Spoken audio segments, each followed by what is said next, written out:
What's up, everybody? Welcome back to your favorite wrestling podcast. It is the Monday Night Wave, baby. And you know what time it is. If you haven't girl problems, I feel bad for you, son. We had 99 episodes, but today is the 100th one, my niggas. Look at us. Look at us. We have made it to 100 episodes, bro.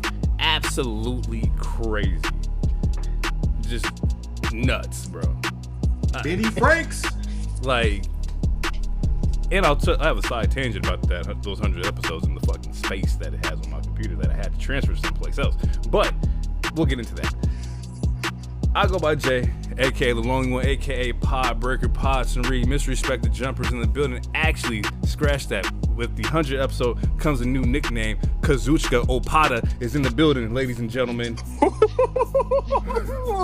that was nice. But you know what time it is. It's time to pass it off to the man, the one, the only, the Quattro, Mr. Heroic Money Man himself. Please take it away from here. He is a wild card. He is the king of gorgeous. He is Mr. Sexy Ass Lottery, and that's not just me saying it. Everybody's saying it. His name is 4 letters, one word, 15, 30, 37, 38. Boo-doo-doo-doo-doo. 45, 47 hero, and I am glad to be back. And I am also he, and had to bring a Benjamin quote, since it's 100 episodes, baby. Hey, wait, baby. What is Shane McMahon saying in his song? Show me the money, DT, or is it? What is it? Here comes the money. Money, money, money, money, money, money, money, money, money. Dollar bill. Money, money, money, money, money. Yeah. Ooh. I gotta clean that up. Yeah, that nigga But it will not be today. That nigga rubbed himself like gold dust. It's your boy DT. I will be honest, I did not think about, he got, okay. Hold on, nigga. Hey, let me hold something. I need $2. I need $2. It's your boy DT. I can't even call myself the Oracle. That's right. You know what your name The clairvoyant one. Yeah, the clairvoyant one. The Ghost Writer of the WWE writing room. You know what I'm saying? But I ain't been writing nothing for SmackDown. I'm gonna keep you. Listen, I have no SmackDown Friday night responsibilities. It's your boy DT. Let's get it. I don't like the way you said that. I don't like that. It's the 100th episode. If you don't get it right, get it right, get it tight. Booty, booty, booty, booty, rocking everywhere. All right. And you make sure you eat your bootios so that you ain't booty. Let's get it. Let's get it. Shout out to DT, aka DEO, is in the building, ladies and gentlemen. DEO. I ain't did it in 3 weeks. DEO. DEO. DEO. We have a stacked episode here. There's so much to talk about here. We have Dynasty coming up. We have WrestleMania in a week. We have 3 shows. We have Raw, Dynamite, predictions. There's so much to get into. But before we get into that, before we get into any other wrestling news, I want to ask y'all, out of doing 100 episodes, what is your takeaway? How do you feel? What's the, if you can tell your self episode 1 something, what would you say? Definitely want to hear what he got to say. I would say, look at the silver lining, hero, and just because you think it's bad doesn't mean it's bad overall, but it doesn't mean it can't be critiqued, which I'm pretty sure that's going to be the theme of today's episode. I don't know, man. I'm proud of us. I'm like, it's besides video gaming, this is probably the most consistent hobby I have, and I like talking wrestling with you guys. So, yeah. I would say, not bad, kid. Not bad. Did all right. I went from, in the span of like 2.5, almost 3 years, I went from being completely out of wrestling to. I can pretty much predict where shit should happen, what should go on, and say now whether they do it or not, you know, that's their own choice. But this has been great, man. It's been exciting. It's been cool to kick it with y'all. Stay consistent, like Hero said. This has helped bring back my love for wrestling. Are you dropping dollar bills from the ceiling? What are you doing? Yeah. I'm gonna be doing this whole episode.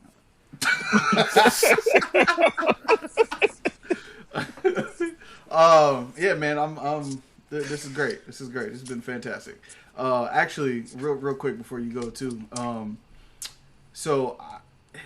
a couple of occasions, I have been told that this podcast has gotten people back into wrestling and watching wrestling because they have either seen clips on IG, they've listened YouTube, wherever they get their podcasts, etc. So it's been nice to kind of bring people back into the art of professional wrestling. So it's been dope, man. It's been fantastic. This has been a great journey. It's funny because like the conception of this fucking like podcast was just like, of course, you know, Heroes like before it even came up, it's like, hey, we should do this. I just never had the time to like do it. And then I think it was like one day, it was like 4 a.m. I was driving to work, and I was like, oh, I can name this podcast this. Like the idea came like that, and once I had the idea for the name, the logo came the next week. And then we end up doing this fucking podcast like January. It was supposed to be January of, I think, 22. 23, 22. One of those. And we started in February, though. Right. Because VK was doing his dirt shit, and I had to push the episode. So, if I could go back and tell myself one thing is to, A, enjoy the process, right? B, create the schedule like and make it lighter for yourself, because that first year and a half, 2 years, bro, it was just every week we're dropping an episode. There's 4 episodes a month, and like that was a lot. So understanding like to have that work life and pod life balance, and you know it's okay to miss a week of wrestling because you guys are so good that you're gonna be able to piece it all together anyway. That also being said, on the 4 episodes a week, making sure you take those episodes and push them onto a separate hard drive somewhere. That way, when you need to back these files up, it's not 800 gigs of fucking audio and video, because it was steep, bro. I wish I could show you this goddamn like hard drive. It's somewhere around here, but it's like an 8 terabyte hard drive, which I'm going to back up again. Yeah, man, I've thoroughly enjoyed this because I really wanted to just have a platform where we can talk wrestling. I didn't have anybody to talk wrestling with, and now that I have you guys, I got people hitting me up like, "Oh, the pod was good." I listen to the pod while I'm working. I'm in the kitchen with my staff. We listen to it. Like, it's nuts to think about that. Like, what do you mean you're listening to us talk wrestling while you're at work? Like, I didn't think that was gonna be the case at all, like at all. Yeah. So yeah, man. Shout out to us. Shout out to 100 episodes. Yeah, let's keep on rocking. Let's keep rocking. Get it. All right. News. A lot of good news this week, or the past 2 weeks, but let's dive into it. Let's start off with the light one here. T's and P's to Kyle Fletcher, who's out with a torn meniscus. He is out indefinitely. Oh, they finally said what it was? Well, I've been seeing reports where they said it was a knee injury and it had meniscus attached to it. So he's out a couple weeks. He had to vacate the title, so the TNT title will be in a Casino Gauntlet match at Dynasty. So we'll get a new champion. At Dynasty. Yeah, and I don't know what to expect there. I would hope that it goes back to Ciampa. I think that'd be really cool to see Ciampa get it back because he was doing really well with it. But who knows who's going to be the new TNT champion? You said only a couple of weeks for a torn meniscus? Well, no. I mean, like, when I say couple, I mean like 4 to like 8, 4 to 12 kind of thing. Okay, because I was about to say, if he come back that fast, that boy different. Kyle Fletcher is probably my favorite, maybe second favorite wrestler on that promotion. And I have been praying to the wrestling gods that they find a way to get him away from Don Callis. And I just hope that they use this opportunity to get Kyle Fletcher's character and persona away from Don Callis. That's my biggest wrestling hope for him. I don't think that's going to happen. But my biggest wrestling hope is that they keep him away from the TNT title. When he comes back, he does not need to be near the TNT title. We don't need to have him have a rematch for the title he never lost. He needs to have higher ambitions. He needs to be in the world title picture. It's getting close to that time for him to be chasing that title and not rocking this TNT. He should never got it back in the first place, but that's a whole other conversation. All right. Okay. We'll see. But the way Don Callis was talking about him, I don't know if that's what will happen, DT, because he was like Kyle Strong. Like I was like, damn, like it made it sound like one of those wristbands. I was like, I thought the Kyle injury was Strong. a lot more serious, bro. Because he was just like, I was like, damn, is Don gonna cry? And let me reiterate, yeah. alleged torn meniscus. I don't have nothing concrete, but from what it's saying out there in the world is that it's a meniscus. Alleged. Let me correct that. Yeah, I mean, if you look at the spot, it definitely looks like that's possible because it was like a double fall away slam or something like that he was doing with what's his name? I just need him away from the Don Callis family. I need him to be on his own. Let Don Callis sing his praises till he come back, and when he come back, attack Don Callis, something. But just, I need a separation of church and state when it comes to Don Callis and Kyle Fletcher. That's funny. Because Jesus, he's too good, man. To me, he's too good to be in that pack. And honestly, Andrade too. But you just got back, so you need to kind of muddy through the water a little bit and figure yourself out for a good 8 to 9 months, a year or so before you start trying to elevate respectfully. Okay. I agree. Next little note here, TNA pulling talent from indie shows, right? It looks like there was a couple matches that were announced on the indie show. I forgot the name of the indie promotion, but I know the matches that they were talking about in particular was Ricochet versus Leon Slater, and then MJF versus Zig or Nemeth. Nick Nemeth. And I remember those coming out a while ago, and like there was this promo that MJF was doing with Nick Nemeth, and I was like, oh shit, what the hell is going on? He's calling him out online, and then the next day, boom. And this was months ago at this particular point here. It comes out that this week those matches were pulled, and the reasoning from Carlos Silva was partner conflicts, right? And we know what that means. We're reading in between the lines here. We can kind of see what's going on here. We don't want y'all playing with them over there. My thing is, forget the WWE involvement. Let's just focus on TNA here for a sec.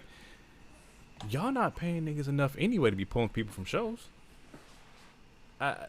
Yes, I believe there's a couple that's getting those solid contracts, and we've heard that before. But the ones that are not, and they're trying to, feed their families and get paid and work these shows and of course get reps, we're just pulling it. But is that only specific to TNA? For talent being pulled? No. Talent being pulled, talent not being paid, talent needing reps. I think it's No. across the board for all three major promotions. Yes, while that is an issue, I think the overlining issue for me is these promotions are too busy signing people to keep people off of other rosters. I think that's the biggest issue. I think that's why we're seeing that, to me. I also want to reiterate, this is more so them being pulled like now. If the show's next week or the week of and we're pulling them now, it's like, what the fuck is going on here? Because not only do you fuck over the talent, you also fuck over the indie promoter who already sold tickets for the MJF and Nimitz, fight, who already sold tickets for Ricochet and Leon Slater. Like, I can only imagine that if I'm promoting this show and you pull them last minute when we had already contractually agreed to something, I'm tight. Like, what you mean? Like, we had this show ready to go. Now I either got to do refunds or find somebody to fill that spot in such a short amount of time. That's where I have an issue with. Like, you can't say, oh, we care about wrestling and the wrestling industry and the indies and these talent that we're pulling from these indie places and then simultaneously give them a killing blow. Like, we already saw 3 indie promotions go out last year alone. You can't be doing that. I would believe that if you're pulling out that soon, and the tickets have already been sold, you're recouping that promotion. So you're paying for it. So it's a double loss regardless, because there's no way that you agree to something and you're a week out, you're 10 days out, whatever the case, and then you pull the product. Like you have to circumvent or pay that out. So you're paying that debt out regardless. Yeah, and I was under the impression that Nick is still on that show, but he's just not fighting MJF because more in particular or more detailed is that seems like they don't want their talent being jobbed out to talents of other major promotions, but they could still do like indie shows. But it's like they don't want Nick losing to MJF or Leon possibly losing to Ricochet. That's how I at least the last thing I saw. That's how I interpreted what they meant. But I mean that doesn't negate anything that neither of you two just said. But yeah, it's just I mean I don't know. It's weird, and I would say it's unfortunate, especially because that they just tried to heat up that program because you said months ago, but I'm pretty sure that was in March or either way it was a couple weeks, and like it started off online. It seemed like a whole natural thing, and then all of a sudden there was a match. It's like okay, that makes sense, and yeah, so for them to be like it's in our best interest to not have our talents face other talents from major promotions, and it's like like this is close to Mania week, like this is the time when you do that. And yeah, Dolph or Zig and Leon, they might be one of the people that have those guaranteed contracts, unlike some people that like Steph DeLander was talking about. But even then, still, like you're taking away exposure. You're making people have to change the whole program. So yeah, it's just unfortunate and kind of it's lame. But from a business standpoint, if I have to play devil's advocate, it kind of makes sense if you don't want like one of your main stars losing to somebody else that's not high on the card in their own promotion or something like that, or maybe even it is the world champion. Like that's been a thing in all of wrestling, so it's not necessarily a new tactic. I would say it's more shitty that it was such short notice. If anything, then because Leon Slater and I think Nick Nemeth is the champion in TNA right now, if I'm not mistaken. I think so. I think it might be, but I thought he recently had the belt not too long ago. But if that is the case, let's say that's the case, then just use wrestling logic. Santana. Okay, Santana, perfect. So then use wrestling logic. Have both of those matches be interfered by people from the promotion of who would be said loser in the first place. So it just ends as a DQ. Is it the same finish for twice in a night? Sure. But you protect your stars and you protect your investments and you protect how they're perceived in their promotion. You already have storylines going for, let's just say, the TNA roster or whomever the case, because I believe AJ Francis is having is in the middle of a rival with Nick Nemeth anyway. So have him slide in the ring, clothesline Nick Nemeth, drag him out. It ends in a DQ. Like that's the match. And I think that makes sense, but I think the issue is they don't want them working with talent that they're not partnering with, or a promotion that they're not partnering with. This is more so TNA not working with AEW than TNA working the match, because that does make sense. I just want to ask a question: is that what's the difference between your TNA talent being pulled from WWE versus AEW, and you have a partnership with WWE? Because we've seen they lost Jordan, they lost Hendry, and this all was from a partnership. On top of that, Joe Hendry was at the time, was he not TNA champion and Randy gave him the RKO at that time? Was that? So it's like, I believe he was champion. Yeah. so Yeah. what's the? He can get jobbed out to Randy Orton, but we can't have a full blown match somewhere. God, I'm gonna sound like that guy. So it's That's a good question. It's a scratch my back, I scratch yours. So what immediately happened, storyline wise, promotion wise, after Joe Hendry lost to Randy Orton? There was this crossover or open door of Moose coming to NXT, Moose and Oba, Trick going to TNA. Right. Trick won the belt. He carried the belt on both TNA and NXT. So He's the reason I got that TV deal. yeah, so like, and that's the thing, right? So it's like, okay, we can do this if it's going to benefit us. So yeah, and when you're making business deals, you take losses if it's something that's ultimately going to help benefit you in the long run. Does it still benefit you if they take the talent? Or not take, sorry, that sounds crazy. If the talent chooses to sign to WWE, does it still benefit you? Where has I'm gonna say, where has most of the second tier WWE talent been going? SmackDown? No. NXT. That's funny, but okay, they've been going to TNA. So people who have been getting cut from WWE have been getting contract offers for TNA and immediately performing in TNA. So it's like the cycle of life thing. Yes, you have a pipeline of where if shit is not working here, hey, we can't have you in NXT because you've already been in NXT. You've been through that cycle. It didn't work on the main roster. You can go to TNA, get hot there, and if you want to come back, you can do so. So again, like it's TNA has the ability to say, yeah, we have former WWE star Dolph Ziggler, aka Nick Nemeth. We have Top Dollar, aka AJ Francis. We have whomever. Just you can continue to name them. Like they've had people cross over. What's the girl's name? Zia Lee, something. They've had multiple people. That was her name. I don't know her new name. Yeah. So they've had multiple people cross over from WWE to TNA, and then from TNA to WWE. So there's clearly some sort of working partnership there where it's different. And maybe WWE is like the big brother. Maybe TNA is a subsidiary wrestling promotion for WWE. It's possible. So they could say, hey, nah, y'all not going to work. I mean, hey, y'all keep working with them. Y'all lose your partnership with us. It's a simple notion as that. Cool. Fine. We won't have, our wrestlers match with the AEW wrestlers because we value our partnership with you guys. It makes sense. I understand the business side of it. It just doesn't make sense to be like, oh, we don't want them being jobbed out when it's like, yo, knockout champions have been pulled from TNA and went to WWE. Jordan and Trent both went to WWE. They're also considered the top brand, the premium brand. For sure.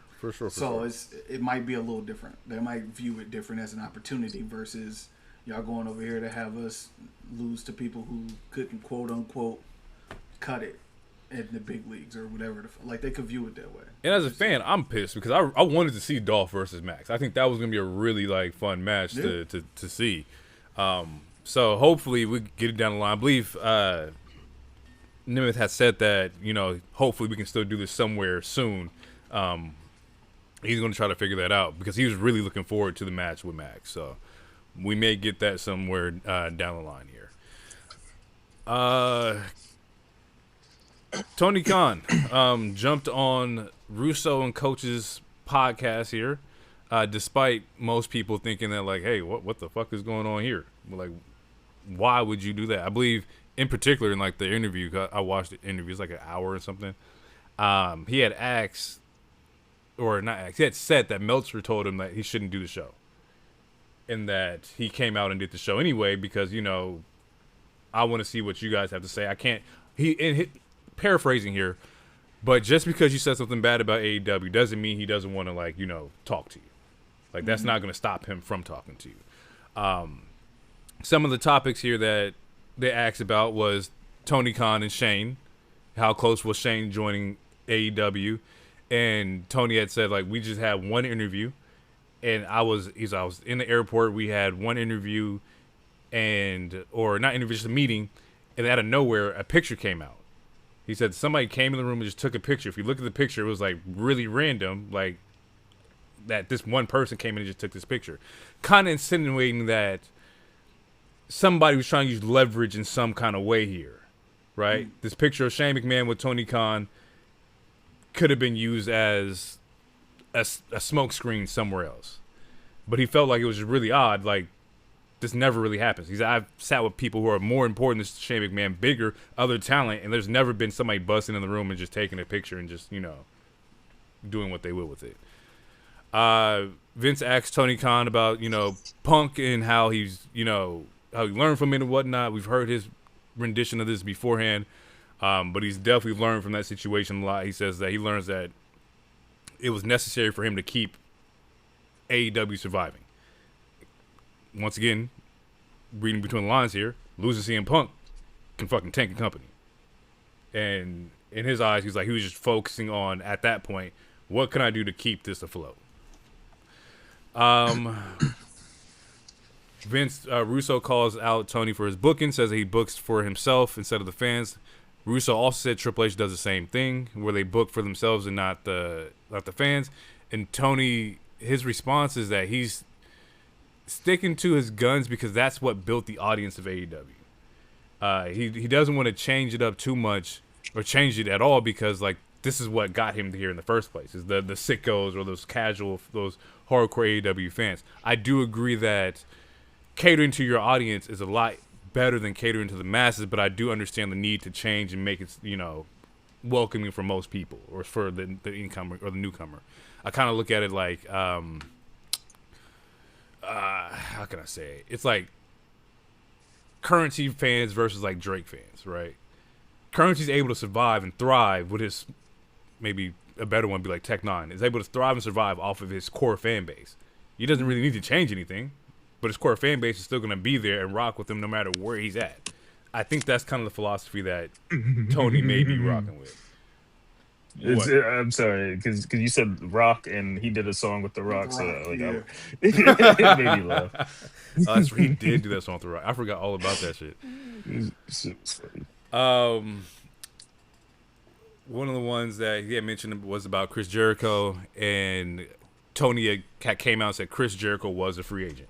He was free to sign wherever he wanted to sign during this time of with this year that Chris Jericho had off, and that they asked him why Chris signed, but Tony said you have to ask Chris why he resigned. But he had said and confirmed that Jericho was a free agent, was out there, doing his thing, suiting offers and whatnot, but ended up coming back to AEW. There were some weird jabs in there too from like Russo and like at paraphrasing once again, but he had said something to the effect of, the product in WWE is bad right now. Why don't you just like go for the juggler and go for the kill and take him out, right? And Tony was like, he says, in the past that was my mentality, like the rebellious. I want to be the opposite and be the anti WWE and whatnot. But he says right now, I'm just focusing on our group, what we're doing. I don't know what to take in between that, but he wasn't falling for the bait of Russo trying to get him to like, yo, stick a fork in him. Like, there's no need. Like, why would you? What would be the purpose? Is kind of what I got from like Tony's like energy there. Not saying that he was even thinking about it, but just more so, why? A lot of Russo and coachmanship was based on a lot of old like rhetoric. They're very attitude era. The good old days, the business was the best when it was, just the guys back there. They also had a problem with, or Russo had a problem with fans attending scrums, like content creators and not like real journalists. And I feel like that's also dated. Mm-hmm. Like, yeah, I mean it's a good point, but yeah, it's dated. The reason why is because he wouldn't be let in those spaces. Most of the time when you hear people make that complaint, it's because they're the ones who've been phased out, and they feel like it's a slap in their face because they're the ones with the journalist credentials, or they know more about the business than anybody else, and that's great. But you guys aren't the ones who are driving the product. You just said it. They spoke a lot of old rhetoric. Like nobody, like respectfully. as an attitude baby. Like, no one cares. Them niggas are not coming back. They're done wrestling. Except for Jericho. No. They're done It's wrestling. overrated. Can I say it? Like, It's so overrated. Yeah, sure.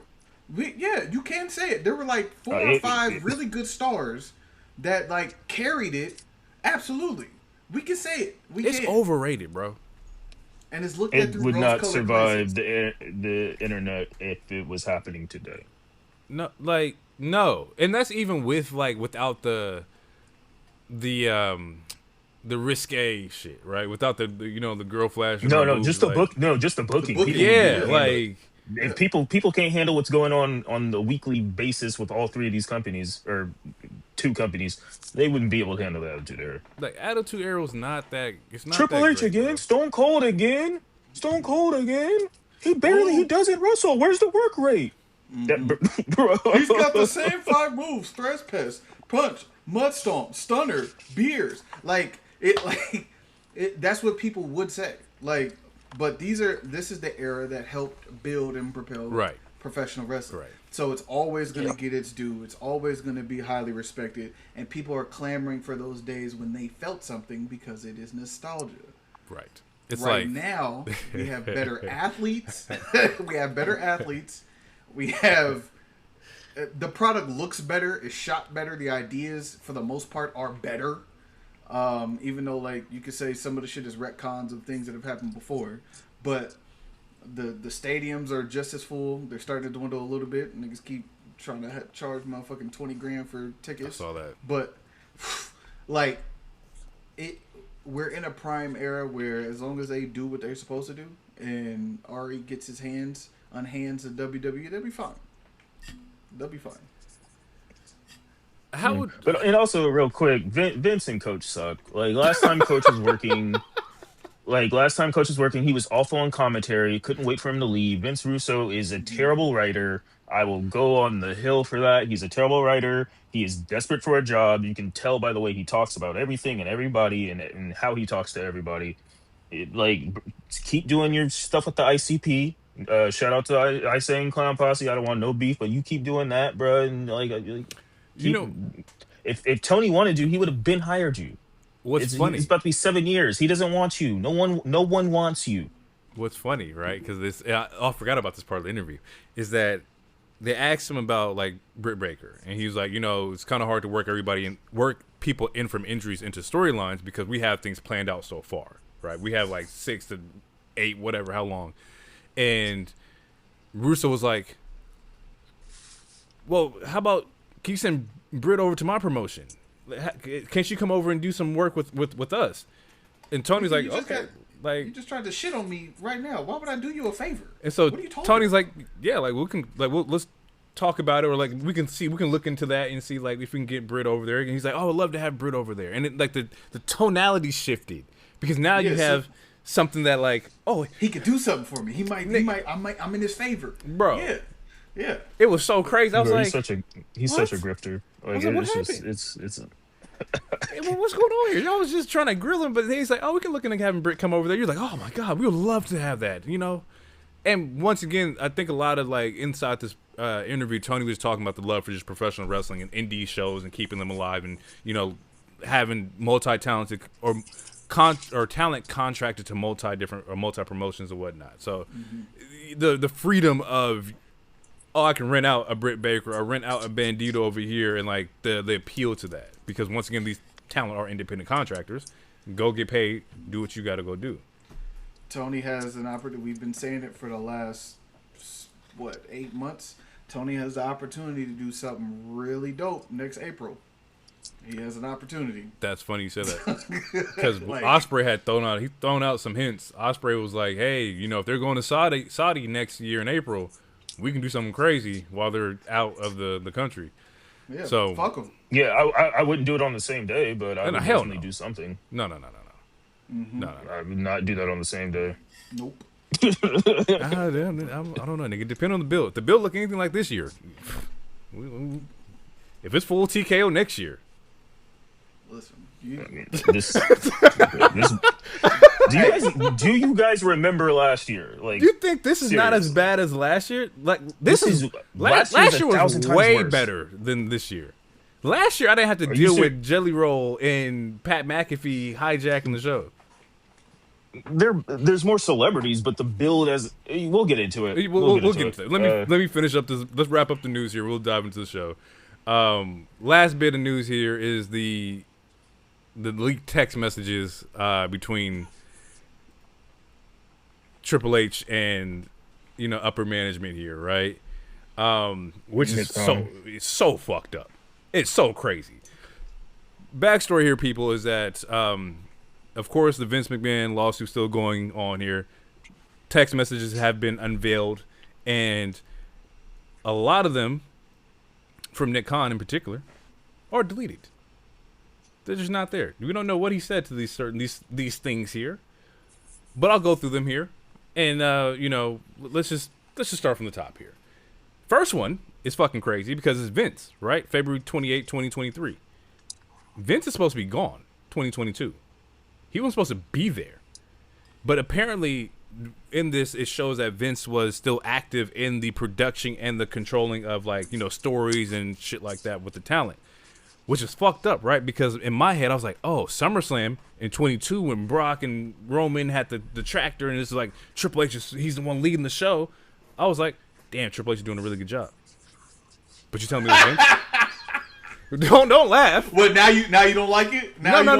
I love what happened in SummerSlam 2022. Okay. That shit was fire. But I was like, fuck, man. I thought Triple H had I was giving that one to him. That had a notch on your belt right there, boy. You was cooking. This whole time was fucking Vince.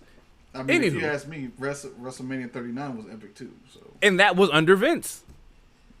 well, Like the LA Hollywood fucking Roman Cody one was under Vince. And diving into that, the first text message here is Vince to Nick Khan about, hey, does Roman and Cody know the new creative decision? Because at that point in time, I believe they're flirting with the idea of Cody winning at Mania at 39, right? But Vince told them, nah, we're gonna switch it. Roman's gonna be he's gonna hold the belt, and then Cody just have to go back the next year. I saw this tweet, this text thread a while ago, and I was like, Nick Khan responded, Langus. And I was like, what the fuck is Langus? Like, what does that mean? And Vince also responded, what in the blue hell is Langus? And Nick Khan's like, read it backwards, and it's Signal. Apparently, Signal is a messaging app where you can just throw a message in there, Yeah, it's like it deletes. it's like what's up, app. Yeah. So there's a lot going on here between these two, and a lot of messages that are no longer in the ecosphere because they were doing shit on Signal or whatever. Before we get into that, how are we feeling now that we know that Vince was in head of creative from 2022 to sometime in 23, maybe after Mania? Like, I already knew that, and I thought everyone already knew that. I had no idea. No clue. Yeah, no, it's the SummerSlam when EO and Damage Control pop up. That's when he's like pretty much fully out. Or maybe that is the same SummerSlam, but like he was gone, but yeah, he was still giving notes to like Bruce Pritchard and stuff. Because even Rhonda in one of her interviews, she was talking about it. She's just like, as long as Bruce Pritchard there, Vince still has an earworm and whatnot. But I thought that was knowledge that people already knew. Not to jump ahead, but like my overall thoughts with the text messages is like, if you are someone on the camp that Triple H is a goof, I feel like you might have some proof on that. If you're in the camp of feeling bad for Triple H because he always has his hands tied, whether it's Vince or whether it's Ari Emanuel, then you have proof with that too. I feel like there's however you feel about Triple H, I feel like these text messages might lean towards whatever you believe and how you feel about them. I think they're absolutely hilarious, and I think Nick Khan is the perfect agent because he gives off sleazy vibes. The fact that he's playing both sides in these text messages, absolutely hilarious. It's just I don't know, but also I don't blame Triple H. Like he is shook, but also at the same time, if the person that you thought was your boss, which happens to be your father-in-law also, is gone, quote unquote, but then he's like, yeah, he's showing up today. Like what? Like I'd be like what? So I don't know. That's my thought. I feel for Triple H in that instance. You're not wrong. It shows that like he don't control as much as I thought. And if you sit there and think about it, it makes sense to where like, bro, they just bought the company. You think they're gonna let him just run it? Like TKO is gonna have their impression. We gotta protect our investment here, right? We gotta make sure shit is gonna run. We just spent all this money to buy you. You think we're gonna like we bought y'all? Go ahead, do y'all. Yeah. Nigga, no. Hands off. Y'all got it. No, So bro. you know what we're gonna do? You know what we're gonna do? We are going to start charging $30,000 for ringside seats. That's what we're gonna do. We're gonna get all our money back in 2 years by charging $30,000. Because wrestling fans are stupid. Yeah, it's funny because like the text that Heroes mentioned, he was like, "Oh, told by security that Vince is going to be in Cleveland on Monday," and all Nick Khan's like responses are just deleted, like it's just gone. And it's like Triple H sent the double text. He's like, "You good? You good? You okay?" We okay?" Like, like from anyone who ever sent the double text, you know that feeling, bro. You just waiting for a reply. You're waiting for the reply, so you send another message. It's funny because like one of the serious ones was like, Paul was talking to Nick Khan again. It's like the more I think about it, the more I'm kind of disappointed that in the Ari conversation, seems like we're in the same place. I'm gonna tell him to stay out of it or else. That's way different than I'm telling him that he's done. It's over, kicking the can down the road, right? So something happened there where like Ari, this is December 23, where Ari's rubbing H the wrong way or Paul the wrong way here. Something's not adding up. So much so that Nick Khan deleted the message. Paul responds again, "What do you think about me hitting Shapiro to get his take and let him push or direct Ari better?" And I believe Shapiro is also up there with Ari as far as like TKO, like ownership here, or he's close to Ari Emanuel. So he's thinking so much that, hey, you're in our shit so much that I got to talk to your boy to like, hey, can you get him to like, back off a little bit? Like, it's a little too hot for him. He's in our mix too much. Paul don't understand that, bro. They're in the mix forever. Like this is, they're in this. There's a couple other here, and we won't get into that. But my overall thought process is that this looks terrible for Paul Levesque. Like it looks bad. It looks like scapegoat material. It looks like, oh, if the tickets don't sell well at Mania, it's all your fault. We're going to let you go. And I wanted to let you know right now, if y'all fire Paul Levesque, it's the worst decision you could ever do. It's the worst decision you could do. And you don't have it in you to do that, bro. You don't. Because you do something like that and try to put somebody in that place, you're lost. You seen what they did about Truth? You let Paul Levesque go from like his NXT people, you're gonna kill the industry. Don't do that. Well, as of right now, I feel like if it happened, I feel like people would. There's going to be a subsection that would like it just because they blame him for literally everything. Mm-hmm. And I feel like these text messages prove that like it's probably not him that wants. I mean, he probably is cool with Pat, but it's probably not him that's shoving all this stuff down our damn throats. Like, I don't think it was his idea to put the Slim Jim on the table. I don't think it was his idea to put, to have Joey Roll on SmackDown in 5 different segments. It's like, yeah, he's the booker, but obviously they have a whole writing team of like 30 motherfuckers, and that's only the people that you see on Unreal. That's not even people that we might not see. And then obviously everything that Oriole's doing, like this merger, like if you like just since the merger, you can see it every year. It's been increasing with the shenanigans. Like the first year was The Rock trying to take Cody's spot with the Roman stuff. Fans revolted and they changed it. But following year, you have Travis Scott debacle, and now you got all this shit. You got the Cena thing. You guys turn Cena just for it to fall. It's just it's ridiculous. And we're gonna talk more about this even later. But yeah, it's just I don't know. It's crazy. It's crazy. It's funny that the last bit here is that there was a text where Levesque forgets that Punk is on the same plane as Vince, and asks like if that's going to be an issue. And I remember Punk did like an interview say like, oh, the last time he seen Vince was like in a hotel gym or something like that. It was like, well, clearly somebody's lying here, but it's just there's so much that happens behind the scenes that we shouldn't really be privy to. Like this, once again, this only comes out because of Vince and his dirty shenanigans. But like, there's a lot going on behind the scenes here, and this just strengthens the pot of like, conspiracy theories in a lot of people. Any final Real thoughts? quick. So, yeah. So since you said that, like, I just you made a good point, and I don't want anyone to forget it. Like these text messages are funny, and it does give us a new insight into like how some of these people may be treated and like who's really in control. But at the end of the day, this has nothing to do with the Grant case, as far as I'm concerned. So don't like. It's very similar to me. To me, it's giving off what the current presidential regime is doing. Like, you're trying to get us distracted by every little thing so that we're not on the files. Like, don't let, like, yes, this is funny, we can get our jokes out, but like, this is about Janelle Grant, like, and all that shit, and like that is a way serious thing that needs a lot more focus than Triple H being shook. It's funny, but that's not the priority. All right. Speaking of Punk, he kicks off Raw in Boston with a hard hitting promo. People are calling it pipe bomb, and I'm like, y'all gotta stop using that. The pipe bomb can't be used everywhere. It can't. This is a really close 2.0, man. This is one of the best promos I've heard ever. Are you sure it's not a pipe bomb? We can't just keep putting pipe bomb on everything. Because pipe bomb esque. Pipe bomb like. Who said that?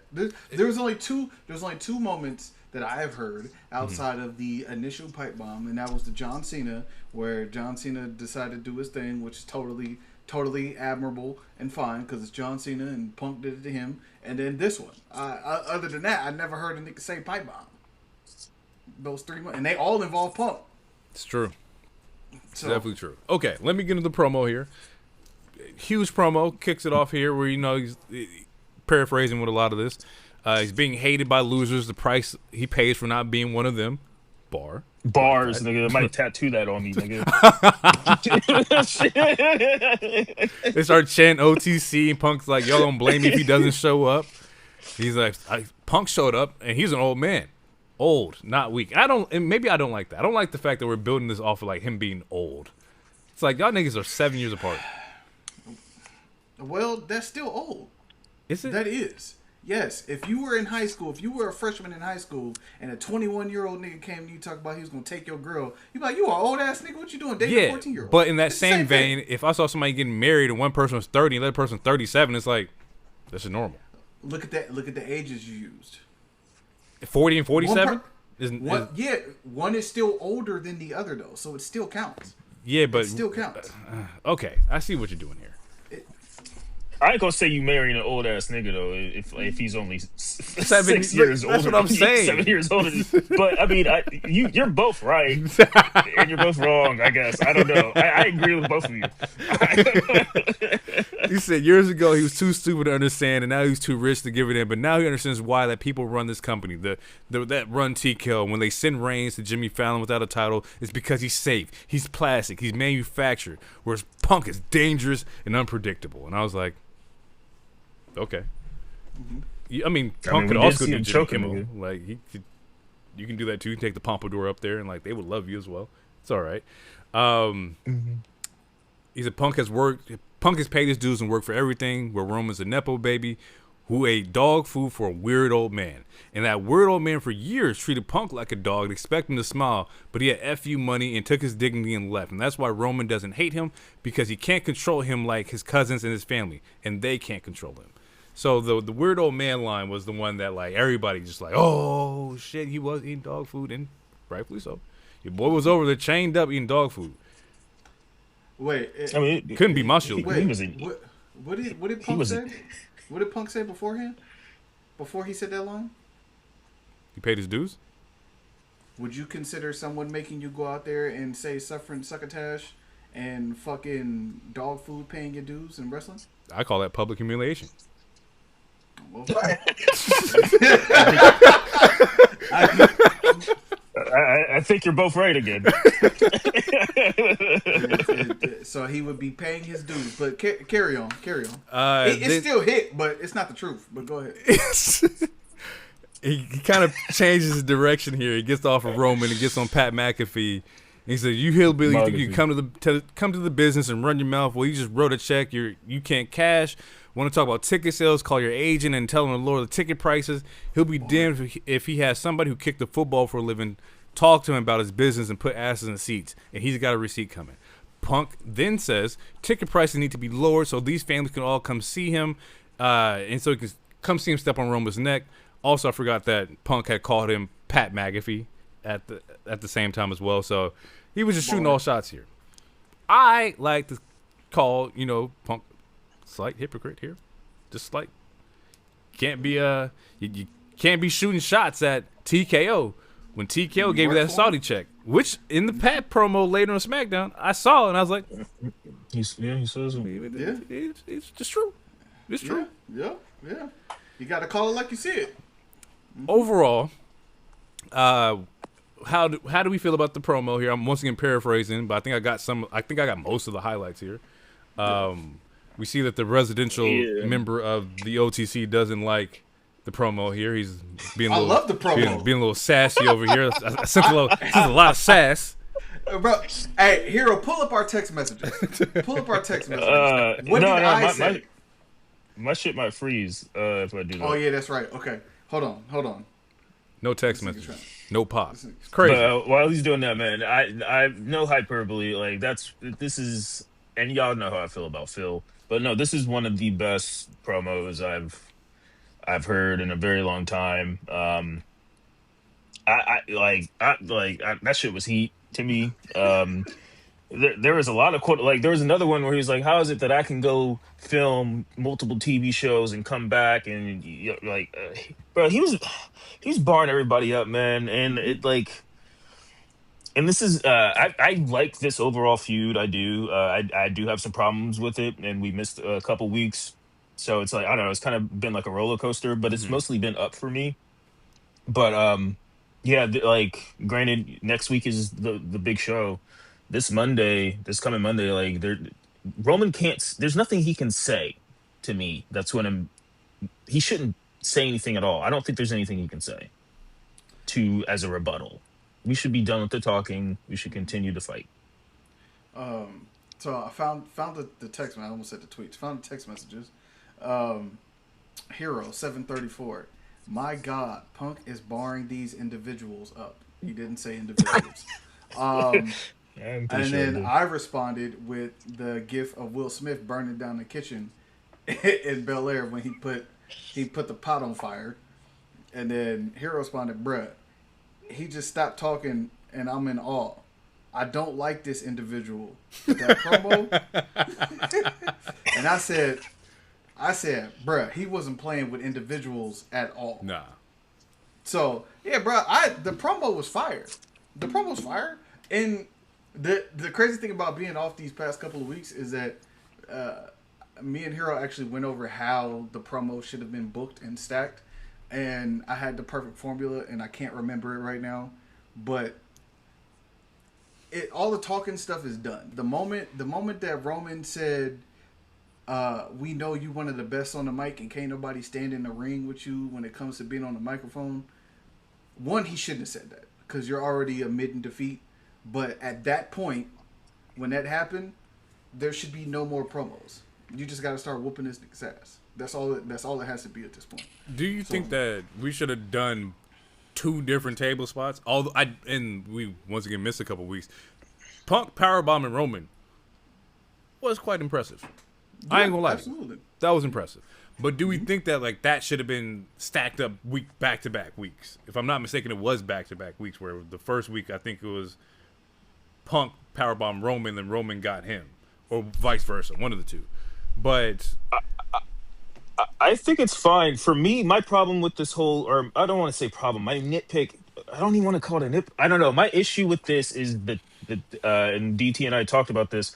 To me, the tone of this feud has been shifting. Yes. And it's shifted weirdly in a weird way because like that very first interaction, the "I hate you" promo was so effing good, and to me, that's what this feud was about. Like, and we can and it's a parallel to what's going on with Randy and Cody, because it's like, oh, the 20 years, the history, that's all we need. Why are you adding all this other stuff? So like when they added the, oh, you're just an old guy, like Roman goes from he's super angry, he's super I hate you, and then he goes back to his Hollywood villain, Yeah. doing his comedy shtick stuff, and then Punk talks about your dad, and then then we go to your old, and then the Usos come in, and if it was like, I didn't want the Usos involved, but the Usos actually brought more life into it for me.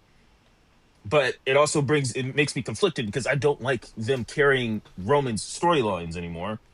So yeah, to me the tones have been shifted, but like again, I enjoyed this feud. I've enjoyed every single week. I thought that out of all the weeks, the promo where he does call him old, I think that was the weakest out of all the interactions. But I've enjoyed every single interaction. I cannot wait for this match, and I cannot remember why I started talking. What was the question?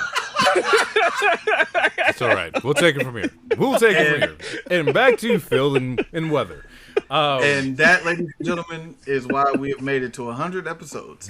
Monday night. I do agree that the tone has shifted a lot. And maybe that's the thing. Like I hate to compare them, but they don't even feel like the most important feud of WrestleMania. You know what the most important feud is? We know. I'll cue it up right now. I know you got it queued up, but that's the thing too. Like they've had less time, and the feud feels like, okay, I'm ready for the motherfuckers to fight. And maybe the difference is that the Roman's not here. Punk is here. He's 1 week they're carrying. Like maybe that's it for me. I don't know. But that's not the case. The Oba and Brock feud is the strongest feud for WrestleMania that's been booked for WrestleMania. Like it's been the most fun. I put Stephanie Liv second because man, they've been beating each. Like if we gotta get a compilation of all their they've been beating the. They might not really like each other in real life. I don't know the way they've been the way they've been interacting. That's funny. But anyways, but yeah, Brock and Oba have it's just this. It's heat, and I don't know what the fuck they're doing, but it's like I'm not. And you know how I feel about Brock. I'm not even that's not even my bag, bro. But this whole thing that they got is damn, this is it's high intensity here. You know why, right? I'm sorry. That just reminded me of the Ryan Coogler quote. He's like, I don't even really drink soda like that, but when they did that, I got involved with that. That's exactly what Loader just said.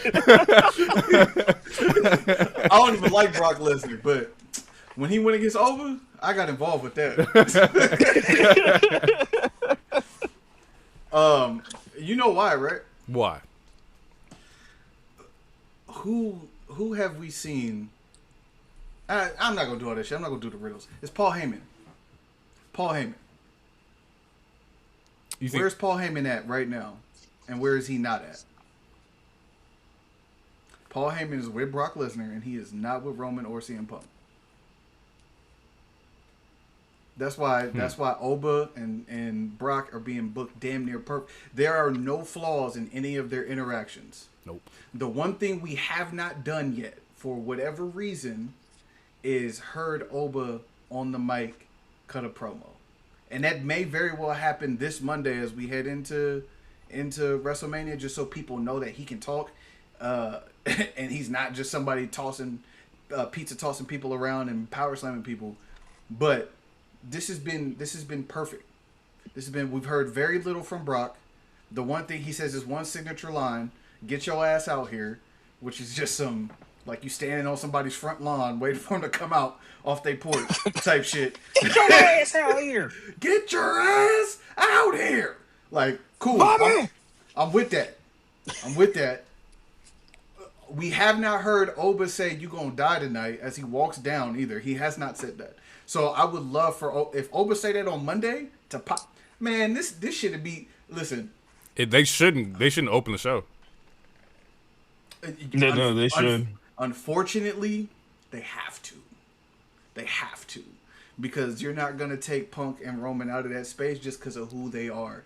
But I promise you, if and they Also, put, Brock doesn't work middle of the show. If he ain't main eventing, if he ain't first or last, he's not doing it. and he's at the perfect space. This match is at the perfect spot for WrestleMania. Someone got mad on Twitter, and I had to calm them down and explain to them why it made sense. And they seem to be and explain it for the show. Explain it for the show. Because it made sense. I favorited it. It made like I was like, yeah, that's pretty right. So people are like, this is a main event. This is a main event, and yes, it is. It is. But the perfect time to showcase the new generational talent and monsters when you can have everybody watch for free. True. This match is going to happen in the first hour. You're going to see people react to Oba. Brock's going to come out first. You're going to see people react to Oba. You're going to see the chant. You're going to see people dancing. It's going to sound Goldberg-esque in Vegas. It's going to make Vegas feel like it's bigger than what it is, regardless of how many tickets they sell, because Oba is going to be able to captivate the audience that way. And you're talking about in the first hour on the big night of WrestleMania, people are going to see this new generational monster take out somebody else. Take out Brock, who has been known to be a UFC fighter. Hopefully. That's what you're standing on. Yeah, it would be, listen, to me, it would be backwards ass booking. And here's why. Since we own it, I'll do it real quick so we can get back to topic. The reason why Oba needs to beat Brock is two reasons. One, you're stamping the fact that Oba is the new monster. That's the second one. Or the first one. The second reason is because Paul Heyman is going to owe Gunther a favor. Brock doesn't beat Oba. That means it's time for Oba to be put out, it's time for Brock to be put out to pasture. Who has been retiring people for the last year? It's been Gunther. I saved you from Seth Rollins, so now you're going to owe me a favor. And at SummerSlam, I'm going to put your boy out to pasture. I'm going to end his career. And then Brock gets to end his career at Minnesota at SummerSlam and his event and his city, state, etc. And he'll get to go out and go to Saskatchewan and hunt deer and elk and make jerky and shit. And to me, that's the booking. The new monster knocks Brock off the pedestal. It's done. It's a wrap. Respect to Brock's wrestling career. All the other shit outside of that, whatever. And then at SummerSlam, he get put out to pasture by Gunther. And it's funny that you mentioned that because my next segment here was going to be about Seth Rollins and his promo and how he comes out the gate and he's telling us, I'm trying to put the piece together. How in the hell do I got beef with Gunther? What's going on? Like, we don't have a history. There's no personal issue. Like, what's happening? And the only logical answer he came up with was he has to be in a relationship with Paul Heyman. Now we got maybe a sneak peek of the Oracle's vision here of why that happened. Because prior to this, I was like, what the fuck is going on here? It came out of nowhere, right? Mm-hmm. We knew that Seth Rollins was not missing WrestleMania. We knew that Gunther was also not missing WrestleMania. Am I pissed off that we're gonna have Seth versus Gunther? Absolutely not. They're gonna this is gonna be a banger. They're gonna blow this bitch up. And that's why they're on the card. So for the people who were like, there's no storyline. What's going on here? It don't have to be a storyline. We can make one up. These are two of the best. We just fight just to fight? Yeah, these are two of the best in the company. These are. And I know Hero is the resident Seth Rollins disciple on this pod, but niggas who watch wrestling know Seth is that guy. So nigga, let's just bring it back to the basics of I ain't gotta have a story. It could just be I don't like you, and I want to fight you. That's cool for me. That's all I need. That was enough for Seth. We don't have to have no beef for real, but because you with him and I'm after him, I'm gonna fuck you up. So show up to WrestleMania. You're in my way here, because you can't take out hypothetically. You can't take out Brock because I want to take out Brock. So I'm gonna take out you so that you get the fuck out my way so I can take out him. Boom. There goes the storyline. Now, will they do that properly? Will they follow the suit of making this the most seamless way possible? Probably not, but we'll get there eventually. Gunther is probably gonna beat Seth. Ooh. Because Seth wins. I mean, I have my booking too, and it's backwards from yours. I think Brock wins this first interaction because I think they go 2. maybe even 3. I think Brock wins this first interaction with Oba, and he does it by doing something he's never did before, which is cheat. And we get a rematch, and that rematch is like a last man standing. But Seth beats Gunther, then we get Braun Breaker on Monday. Listen, I'm fine with that. I'm going off of the idea that because Brock talked about it in some that he's done. He's pretty much done. He says like he cares more about what his kids are doing and being there for them than being in the ring. To me, that sounds like, hey dog, I got 2 left. And he's been very giving to Oba and has like Brock's work, regardless of how we feel about him outside of the ring. Brock's work for Oba has been monumental. And for WWE writers or booking or somebody or whoever the fuck to come douse that fire just because they want to like hold Brock as whatever is fucking stupid based on how you've presented Oba, how the crowd has reacted to Oba. Oba is going to be selling tickets and selling out arenas for a long... They're selling his beads. They selling his beads already. Like, they're already selling beads. I got a terrible visual. Man, I mean, I thought of Akuma, and then when you said it twice, I thought something sexual. You have a nigga striking with Oba's beads in his ass. That's crazy, bro. We can't do that, bro. But to go back to Seth and Gunther real quick. Another reason I think Seth is going to win is because Gunther is his new nickname right now is the career killer. Mm-hmm. Seth is injury prone, quote unquote. You're not going to kill my career, not when I'm busy trying to kill Paul Heyman. So I think that's another reason why Seth is going to get this one. This is his return match. Any possibility that Gunther could want to kill Seth's career? It's not going. It's not going to happen. That's why I think. That's why I think Seth is winning. I think that you can make that distinction by Gunther cutting a promo. He doesn't just because he wrestles somebody doesn't mean their career is over unless he says I'm going to end your career. Then that means this is a career-ending match. He could wrestle whoever because then what happens is you pigeonhole Gunther into only wrestling people that are on the way out, and it doesn't do anything for his character. So he could be the motherfucker that stands on his word. Like if I say I'm gonna end your career, I got AJ out of here. I got motherfucking John Cena out of here. I got Brock Lesnar out of here. If I say I'm going to end your career, your shit's done. But if I'm just wrestling you and slapping you because I feel like bullying you and I want to chokehold Pat McAfee for a whole fucking 15 minutes, then that's what I'm gonna do because I'm Gunther and that's what I want to do. And they did give you that caveat because the next promo afterwards was, he says, "Oh, you owe me a favor now." So this already changed the stipulation from it being the career-ending match to, oh, he's looking to gain something from Paul Heyman. So we're in a different lane here entirely. Before we leave this topic, I do want to say that like Oba probably has the best like 1-2 of legends to like give you a push, right? Like you get the rub from John Cena on the retirement match, and then your next major feud is Brock Lesnar, right? And let's not even. And I'm not gonna play around with it because even before that, he's touching up with Rusev, who's preparing you for the physicality of Brock Lesnar. So like they all played their role in getting you ready for this moment. So if you're putting this much effort into Oba, he can't be the normal monster among men, Braun Strowman type. He can't fit in that mold, and I don't want him to be in that mold. So they have to use him as this like next level world champion. He can't beat Brock Lesnar and then drop to the IC. That doesn't make any sense to me.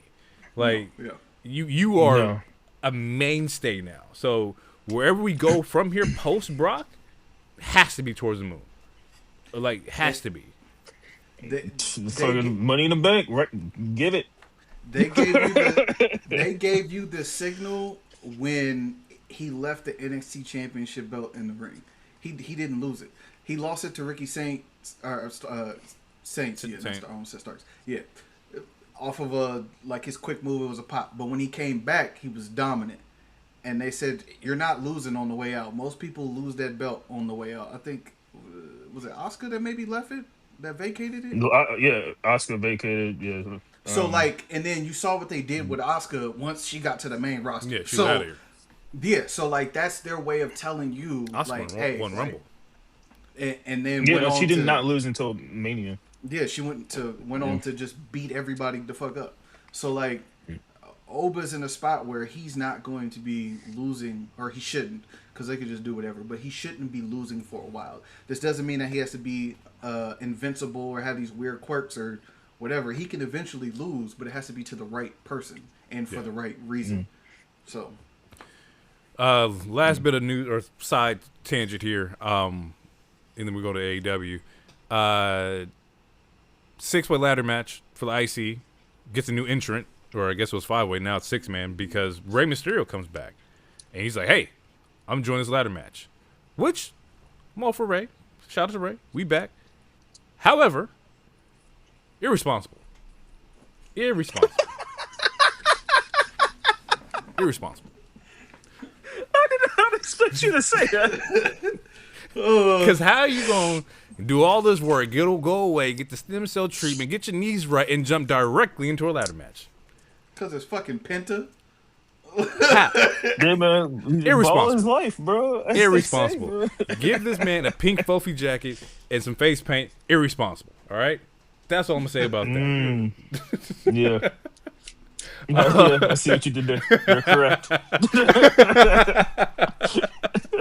However, though, I do think this match will be really fun.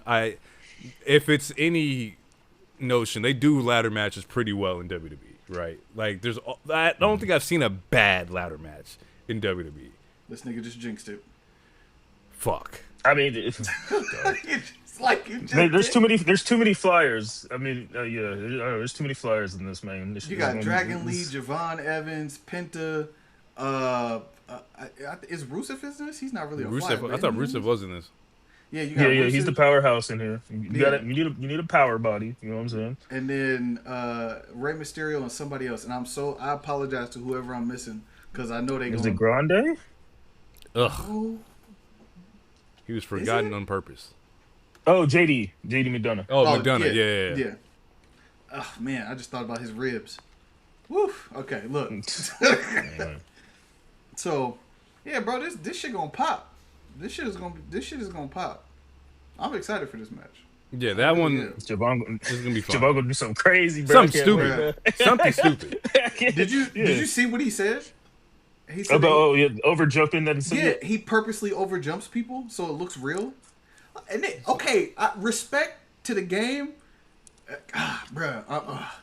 I need him to make it at least 15 years because he on some crazy shit right now. He purposely overjumping people.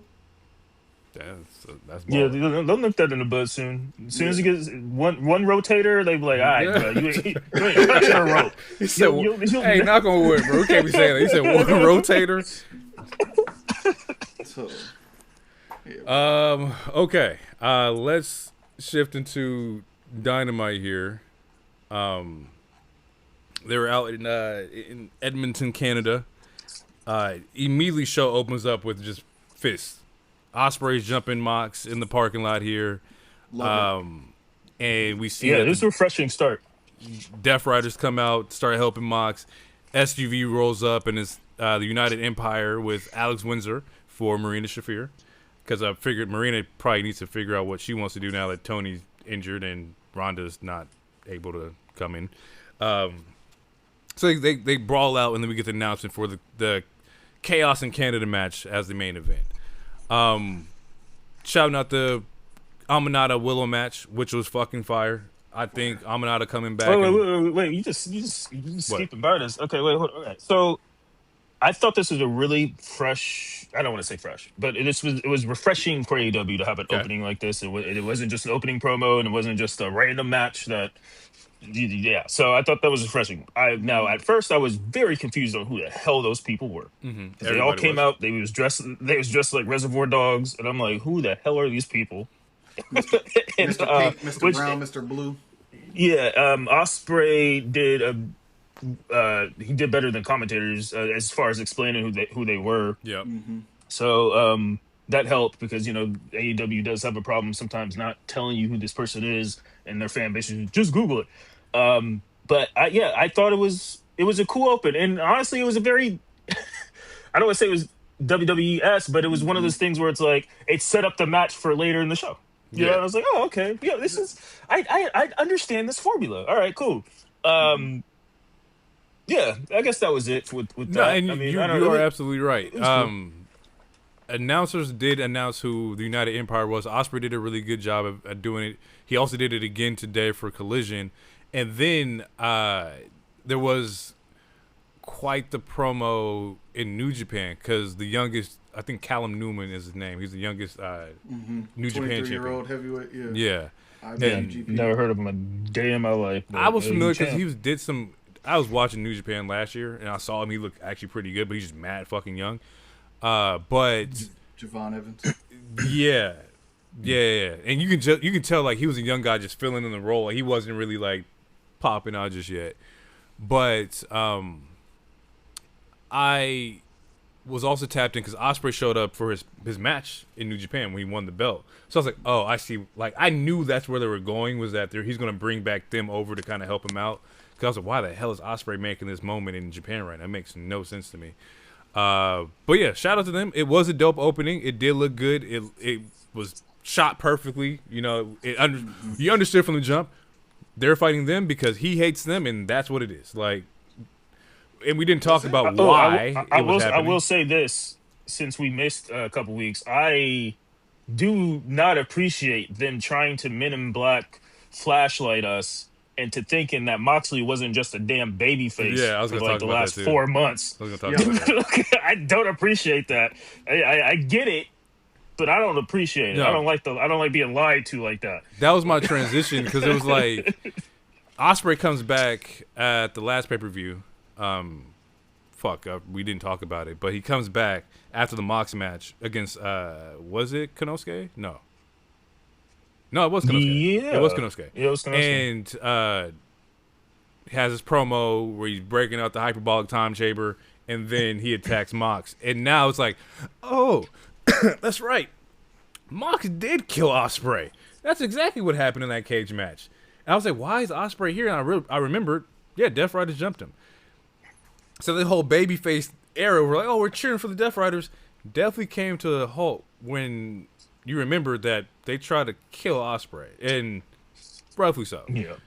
But it was funny. You are right. They're definitely trying to Men in Black you. They're trying to make you think that, like, oh, you guys weren't cheering for him. He was still a heel. Are you good over there? Yeah. You hit on Price? He looked like he just got a nude or something. Like, He looked like he just hit. Nah, we getting a mask versus mask challenge between the Grande Americanos, so it's finally happening. It just got announced. really interested in my it got segment announced telling me at that? AAA. I don't know where it's happening, but it got announced at AAA. The second time I use this Probably goddamn triple. button.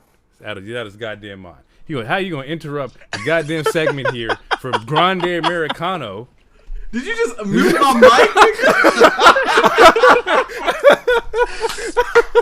Yo, that is. Bro, just because you don't like the gimmick, I bro. can't stand it. Bro. You know what's so funny about that? My brother calls me. He's like, yo, we talk about WWE quite a bit. He was like, every time you get on the pod and you dislike Grande Americano, it's so funny, man. Because, like, he's starting to robo me. He's over as fuck right now. And I'm like, I hate it. I hate it so much, bro. I hate the fact that he's over. And the thing is, like, I can't complain about it because he's over in AAA. And they love this nigga. So I got to sit here and just rock and just be mad. He was kissing babies, bro. Just real He's quick. so fucking over in AAA. It's the dumbest shit in the world to me. Did you see when he won the King of Kings tournament and got the sword and shit? No. Why would I watch that? You look who you're talking to. No. I'm gonna send it to you. I'm gonna send it to you because I know you ain't gonna search for it yourself. You probably don't want it in your algorithm and shit. Hell I no. will send it to you. Just watch it, bro. He dead ass starts crying in the middle of the ring, bro. In the whole arena, bro. It's fire. That's funny. It's fire. But let's get back to AEW. But I just had to. Getting out of the opening for AEW, we get the Amanada versus Willow match, which is fucking fire. Sheeta came back the week before, but Sheeta's looking from the crowd, kind of signaling that This shit had me laughing, bro, What? because I fully believe this. I do not think that they told Sheeta when the camera was going to be on her.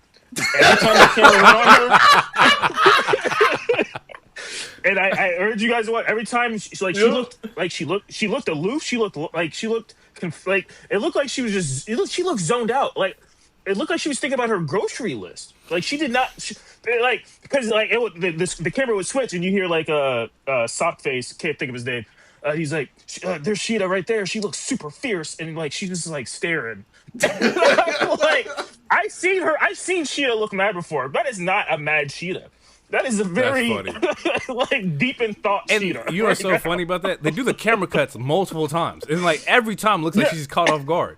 Either that's her focus face, or they catch her at the wrong moment. I know who he's talking about because I was watching the match. I was like, why do they keep cutting Sheeta? Like, don't stop doing this.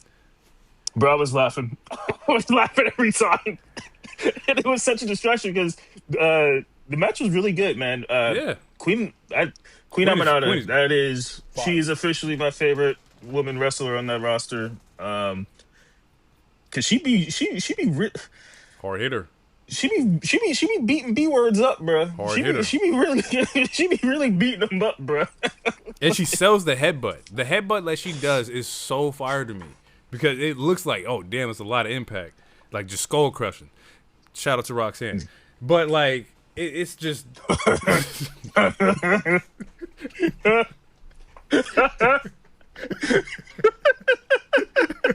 That is insane. That is insane. Oh fuck. But yeah, they had a great match. Willow gets the win here. There was supposed to be a TBS Open Challenge, and I don't know if they're following through with that. I don't know if they're doing that on pre-show or they're just going to hold it for another time. But I thought they were looking to do that, and that could have changed with the Fletcher injury now too. That they were going to do that, but then had to figure out what they're going to do with this vacated title. Speaking of vacated titles and empty spots, Chris Jericho's back. He came back last week. Came out to the Judas, just Jericho in his purple jacket. Once again, we had spoke earlier about the re-signing. He re-signed with AEW here, and yeah, he's getting cheered. He's in a babyface role right now, and we know this because his first feud here is with Ricochet. But before he got cheered the second week. He was damn near paying the crowd for cheers. The first week, bro, was crazy, bro. It was like, hey, like, why are we doing this? That shit was so, bro. Why are we doing? He's milking you, bro. He's like going up. He's like, please say something. Stand up, please. He's like, raise his arms up and hold the mic out, and like everybody's sitting down, and that's where he's from. That was his hometown, bro. Yeah. Like, he was milking it. But that ain't where he reside, and they know that.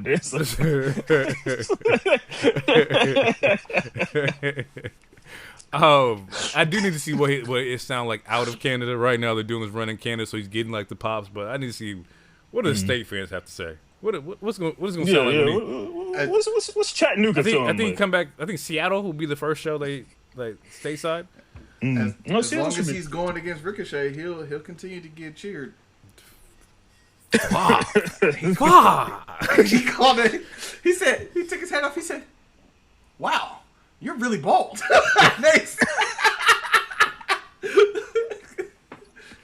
You just made the list. Yeah, bringing back he's gimmick. Like, oh, I haven't done this in 10 years, and rips off his little clip, the padding on the clipboard, and you just made the list spot, and it pops.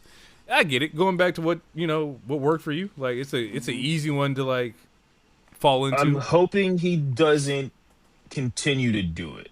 Okay. So I've seen some people talk, and one of the theories is that he is going to pretty much rehash all his old shit, which is why he dropped the Chris and he's just doing Jericho. Mm-hmm. I've seen that theory, which I'd be fine with that. That would be dope. I just hope he doesn't go like he's not going to the well, like, because I love that gimmick as well, like that, like I just don't want to, like, I don't want you to reheat nachos from 10 years ago. I do love the gimmick though, So if you're I just don't want him to do it every week. Nostalgia is If that it's makes a sense. high value thing in wrestling right now, so it may work. I mean, shit, it's a high value thing in just the world, bro. It's true. You see how many remakes they keep making? It's also true. I do want to touch on the promo that he dropped just briefly. He's like, a lot of risks. He says a lot of risks have paid off, but some of them haven't. He has some stinkers. It's okay. That's part of being a risk taker, but he does it for the right reasons because he loves pro wrestling. He says it's why he tries to get into the best shape he possibly can for his return, and this business deserves the best Chris Jericho that he possibly can be. And the part that I want to focus on here is that, and now it doesn't matter where he is on the card. All he cares about is helping build AEW. So this kind of proves the point of maybe it's like, hey, Chris, you're not main event.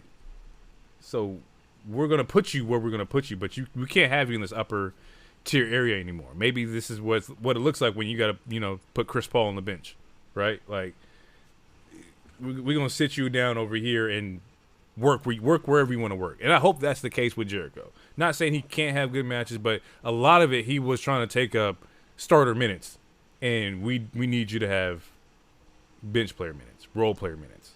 You didn't have to do that to Chris Paul. What? Chris Paul might get signed next week. He might come to us. We need a point guard. Chris Paul retired. He's done. Oh, really? Yes. Damn. He retired. And that's the whole... We'll talk about that later. Yeah. But hopefully we can get Jericho in like something small. Like, once again, keep him away from MJF and all the high top. I mean, he's in shape, but I don't know about getting him in something small. Like, don't overthink it, bro. That's crazy. That's absolutely nuts.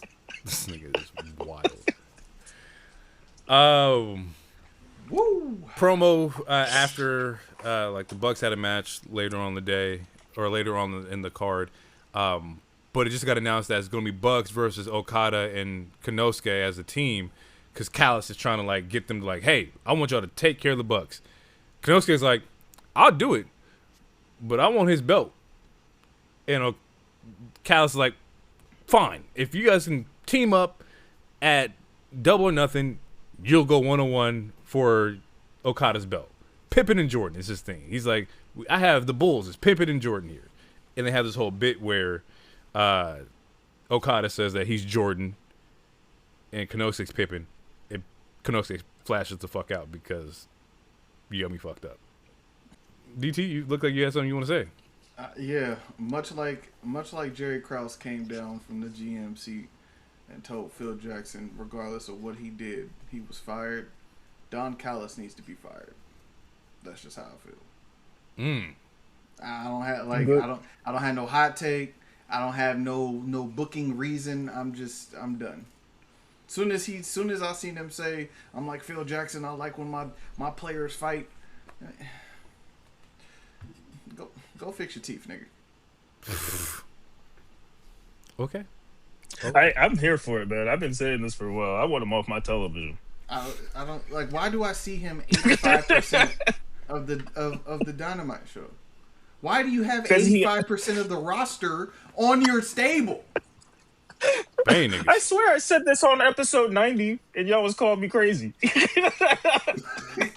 But Paul Heyman. But no, I agree with you, bro. Paul Heyman's in the same position. Yeah, because he's trying to drag division across the finish line till Braun Breaker gets back. So that's logical. I can understand that. Paul Heyman has some what's the word I'm looking for? Not longevity. That is the word. That's a word, but it's not the word. Je ne sais quoi? No, it's not je ne sais quoi. I just lost the word. Listen. I have some faith that he does the right things, that he cares. I think Don Callis wants to be the star. I think Don Callis wants to be the star of his shit. I don't like that. And Paul Heyman's not? Paul Heyman don't want to be. Paul Heyman just is. There's a difference. Paul Heyman was so if you want a video producer tribal all balls in your last year. What are you talking about? That was obscene. That was obscene. Paul Heyman was in the ring grabbing tribal nuts. Old mania. That was. And then cut a promo the next week on Monday talking about I have a stable with the vision and I chose Seth Rollins and I want to grab the Revolutionaries nuts. It's the same shit. It sound better coming from Heyman, goddammit. It sounds better coming from Heyman. Tell Don Callis to step his promo game up. Okay, now that I can accept. It sounds better coming from Paul Heyman. I can fuck with that. Spinning out of that, just going to wrap up the show here. There was the Chaos in Canada match. That was a fun little match here. No DQ street fight because chaos just means no DQ, I guess. Super fun. There was a spot where the table did not budge for Danny Garcia. Hilarious. Twice. Hilarious. I was dying. I was like, it still didn't break. He did the power bomb and Buddy just laid there, and I was like, oh shit, that looked like it hurt. And then he did the flying. He flew and then overshot him, and I was like, okay, y'all just lay down. It's okay. If you watch the clip, you can see the fans looking at him like, bro, just stay down. Don't even get up. Yeah. Just sit down. It's cool, man. It's the thought that counts. You know what I'm saying? Very much so. The fans are very enduring. Like, hey, man, we see what you try to do. You try to give us our moment. It's all right. Yeah, we appreciate it. Didn't happen. It's all right. You'll get him next time. I wanted to bring up the finish of the match, though, because Ospreay and Mox have this 1v1 here where Mox gives Ospreay 3 fucking paradigm shifts. Just blow, back to back to back. And kind of foreshadowing the neck being the issue or his target spot, where you know how Mox is with his matches. He's going to find the part where you just came back from surgery and that's where he's going to target you. Actually, Dynasty's tomorrow. I got a power driver counter. I say 4.5. You'll see 4.5 power drivers tomorrow. In that one match or throughout the program? In that one match. Oh, nigga, hell no. Jeez, bro. If you're doing that to prove your neck is not broke, I don't want to. I don't want to be a part of it. I got 4.5. Jeez, I'm gonna take the under. I'm gonna take the under. I'm actually gonna count that. It's gonna be so funny. If there's more than one, I'm going to be upset. And I know there's going to be more than one, so I'm just planning to be upset. But if there's 4.5, Will Ospreay, if you can hear this, my Assassin's Creed brother, if you can hear this, you don't have to prove to us that your neck is cool. I promise you, you don't. We want to see you healthy. We want to see you 2 in the ring, work. 1 on some steps. Bro. All right, okay, all right. I don't think he's going to understand you. You don't have enough baked beans in your mouth. Anywho, getting to the finish of this match. Can you pause that or we won the we won the war. I don't. We just lost one, but yeah, we did. Hey. Rightfully so. Rightfully fucking so, bro.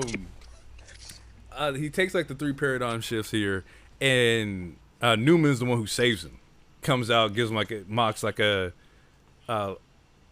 I think he attacks Mox, and Ospreay gives Mox a hidden blade through the table. So it's showing that, hey, without your boy, you're not going to be able to do this match. And if it's Continental Classic rules, there's no interference. So, they're just, once again, showing that, if you don't have help, Mox is probably going to win here. At least that's how I kind of, broke it down to what they're trying to tell you in the ring. Yeah, so that's my biggest problem with this whole damn. It's not even the fact that Mox is heel again or whatever. It's that Will does not need to be going for this title. No, honestly, Mox shouldn't even have the title. Konosuke should have won, but that's a whole other conversation. But he does not need to be going for this title, which means he probably either they're gonna put it because we would all hope, since we've been watching the show, that Will be going for the main title at Wembley. We would hope that would happen. That's still 5 months away or something. So he wins this title and he drops before then, or he gets 2 belts. Both scenarios are stupid. And you know what another stupid scenario is? Him losing his return match. So this should have been non-title at the. And that's what I wanted to, because it was first advertised as a non-title. It was just gonna be Mox versus Ospreay, and I was like, okay, cool, non-title. I get it. But now the and they switched up this Wednesday because I noticed it. I almost spit out my teriyaki, and then I got upset because I almost spit out my teriyaki because I'm like, what you mean this is for a title? And Will don't need that shit. If I'm not mistaken, that means the Owen is coming up. Actually, next month, because Double or Nothing's where the finals are. It should be happening pretty soon. So we have Spring Breakthrough in Seattle and Portland, and then after that, or maybe during that, we'll start seeing the matches for the Owen Hart, and the winner of the Owen Hart gets the title shot at All In. So he could lose to Mox and then jump into the Owen. or maybe they just don't have any. They don't have him planned to be the one who challenges MJF for the Owen or for the title, which is also interesting because I don't think MJF should lose either, and I love Kenny, but MJF is the one that's keeping he's moving the train. Call it what it is. But Kenny, he's the needle mover. Might be his last. This is his last run, so I wouldn't put it past him to give him a babyface title run because he was a heel when he got the title. That's true. Yeah, I don't know. We'll see how that works. But speaking of All Out, from the makers of All Out Laxative, I wanted to talk to you guys about All-In condoms. If you want to be protected, you have to not be on all episode in. 100. I'm not giving. You can't mute his mic. You can't mute his mic, but you can mute mine. You're right. Code Equal WAD. opportunity. It's okay. It's fine. You gonna talk about? It's fine. I said Grande It's all right. Americano. It's okay. I got you. I did it. Okay. You're happy. No, bro. Everybody's even. It's You're equal not treating this opportunity even. here. We will not do condom ads on episode 100. Now 101. Okay. All right. You're all in, or all out, All right. or whatever the fuck it is.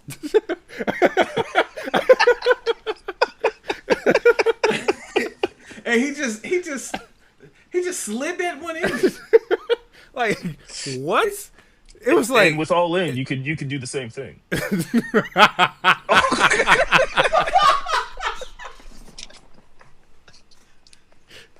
Jesus fucking shit, man. Goodness gracious, it just never stops. It's funny because we're speaking about MJF and Kenny, and they cut a promo, and Kenny's talking about his health was overstated and he's fine. He's actually 100%. The doctor came out early in the show and said, Kenny's 100%. But MJF came out later in that promo. It's like, Kenny, your clock is ticking. Like, your time is coming up.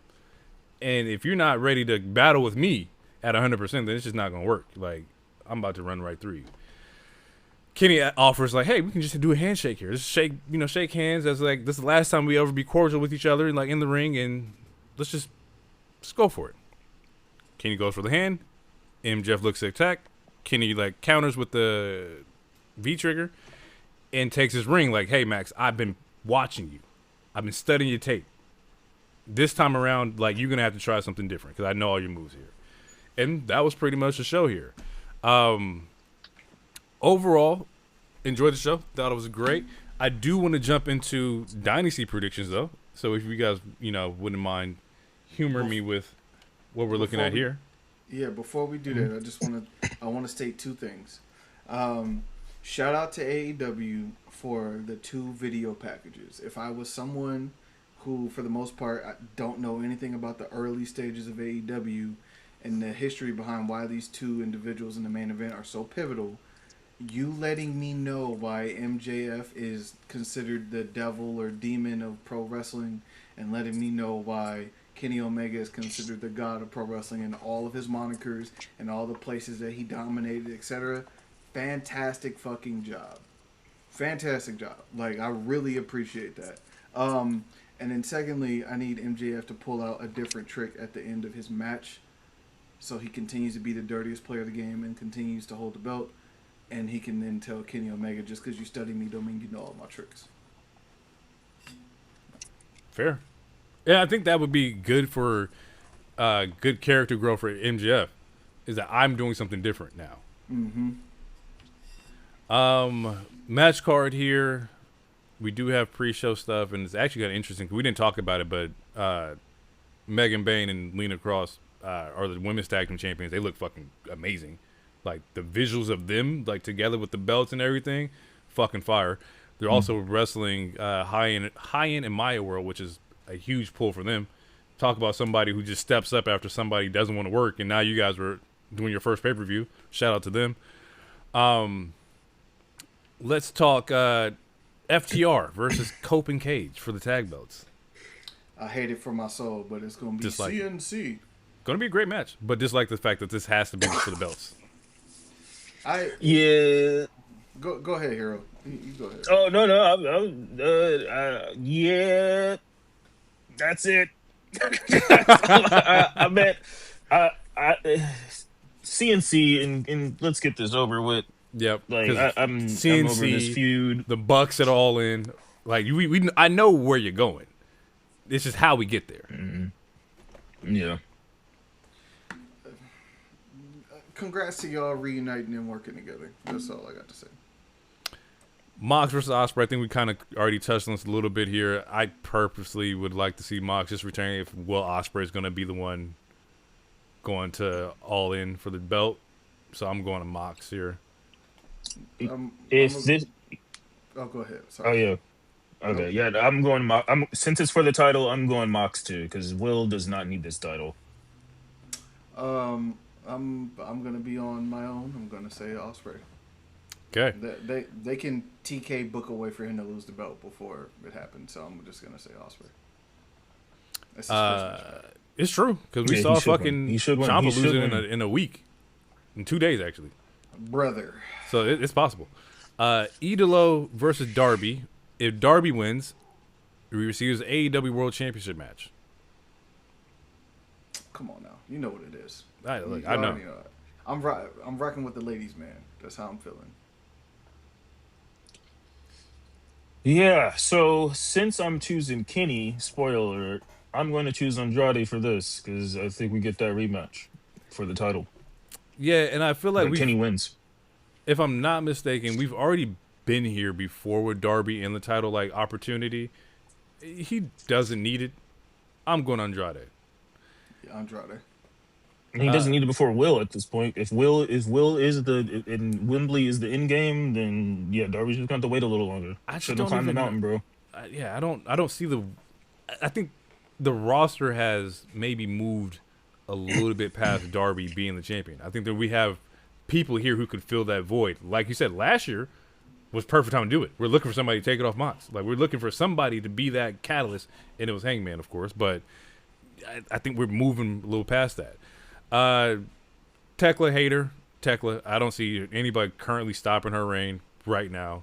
It's most likely probably going to be Monet when she comes back, which I assume she comes back pretty soon because she has the own belt. But yeah, Tekla is probably walking out here with that. Plus, she has the numbers. So Hated her promo. So I wouldn't. Oh, yeah.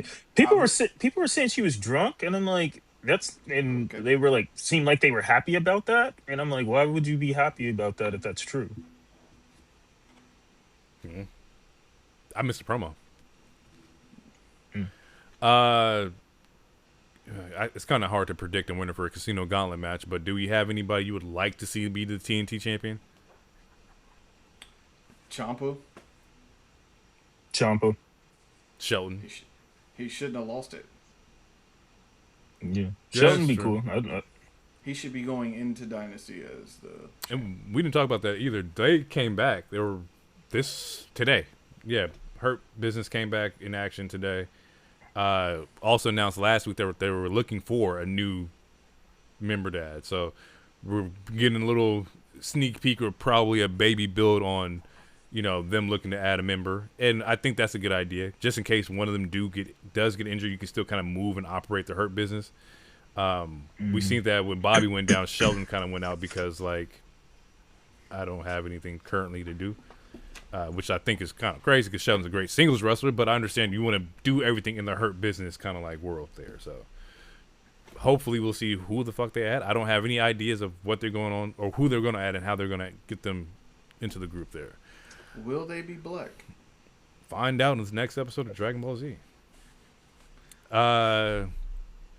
Bucks versus Okada and Konosuke. Bucks. Most likely Bucks. Just because I don't. Because They can't work Yeah. together. Yeah. Go ahead. no, I wasn't going to talk. I was laughing. I was just saying anything to make Don Callis' life miserable works for me. Fair. Okay. Just a natural hatred for Don Callis. Is it just because his roster's really like stacked, or is it just Don Callis? Is it stacked or is he just hoarding people? It's kind of like when you ever play like Madden and you just put all the 99s on your team. That's what it is. How many people I in did his team that- is actually 99s? I'm just saying hypothetically. You're never going to start these players. You're never going to play them all. you're just gonna run up the field with Michael Vick. I get it, but I guess. I just whatever makes his life miserable makes me happy. Jericho versus Ricochet. That's easy. I mean, Jericho. can't believe I'm saying it, but Jericho. Are all the Attitude wrestlers in AEW right now? The active ones. Yeah. Yeah. Yeah, I mean, if you don't count like Al Snow, who's in charge of the OVW, which they got in, they was in the news a couple weeks ago for letting the referee almost die. I didn't see that. That's crazy. I did see Yeah, that. Yeah. he got hit and like he started having a seizure or something, and Huh? nobody knew what to do. Yeah, he was still in the ring having a seizure, and the wrestlers were still wrestling, and it took them a minute to acknowledge the fact that he was seizing. Yeah. That's crazy. I didn't see that at all. That's wild, yo. Yeah. That's so And great. he was like he was a kid too, he was like 22. He was like 22-year-old ref or something like that. Damn. Fuck. Hopefully everything worked out. He's for alive him. though. Okay, cool. Okay, That shit's crazy. don't bro. know. Let's I start don't with know that how he's first. doing, but he's Kid's alive. alive, but he had a seizure. It would have been a way better lead in, nigga. Like, My bad. fuck, yo. Yeah, they got him. They- Fucking hell, man. War Dogs versus Conglomeration, Orange Cassidy, Roderick Strong, and a TBA. They are going to announce their third at the pay-per-view for the trios that the Dogs just won tonight from Jet Speed and Dorada, which would make sense. It was kind of a filler. Actually, the whole trios run from Joe to them was a filler because y'all kind of fucked up by giving it to Hangman, even though he was doing shit. But anywho, Dogs versus Conglomeration, +1. I'm not a fan of the Dogs just based on the promo I just saw. So, like the Conglomeration could be a part of Don Callis, and I would instantly be a hypocrite. Because I would want the Conglomerate to win just based on what I just saw from the Dogs. Fair. Like I don't Fair. I don't like the Dogs either. I feel like it would be weird to have Finley lose his first pay-per-view, but again, they're not. It wouldn't be the first time either. And also, like, assuming the third is either Mark Briscoe or Kyle O'Reilly, it would make a lot more sense for them to win for that respect. Anyway, so That's true. I'm going to Conglomeration. Hopefully it's Kyle because we haven't seen him since that Moxley match, and I don't remember last time I saw Briscoe. So, And I think Kyle also been hinting that he's been like, I think he's either cleared or getting really close to being cleared. He had came out and said something like in an interview recently where he's like, oh, wink, wink, maybe like I might be there kind of thing. So we'll see. And then MJF versus Kenny.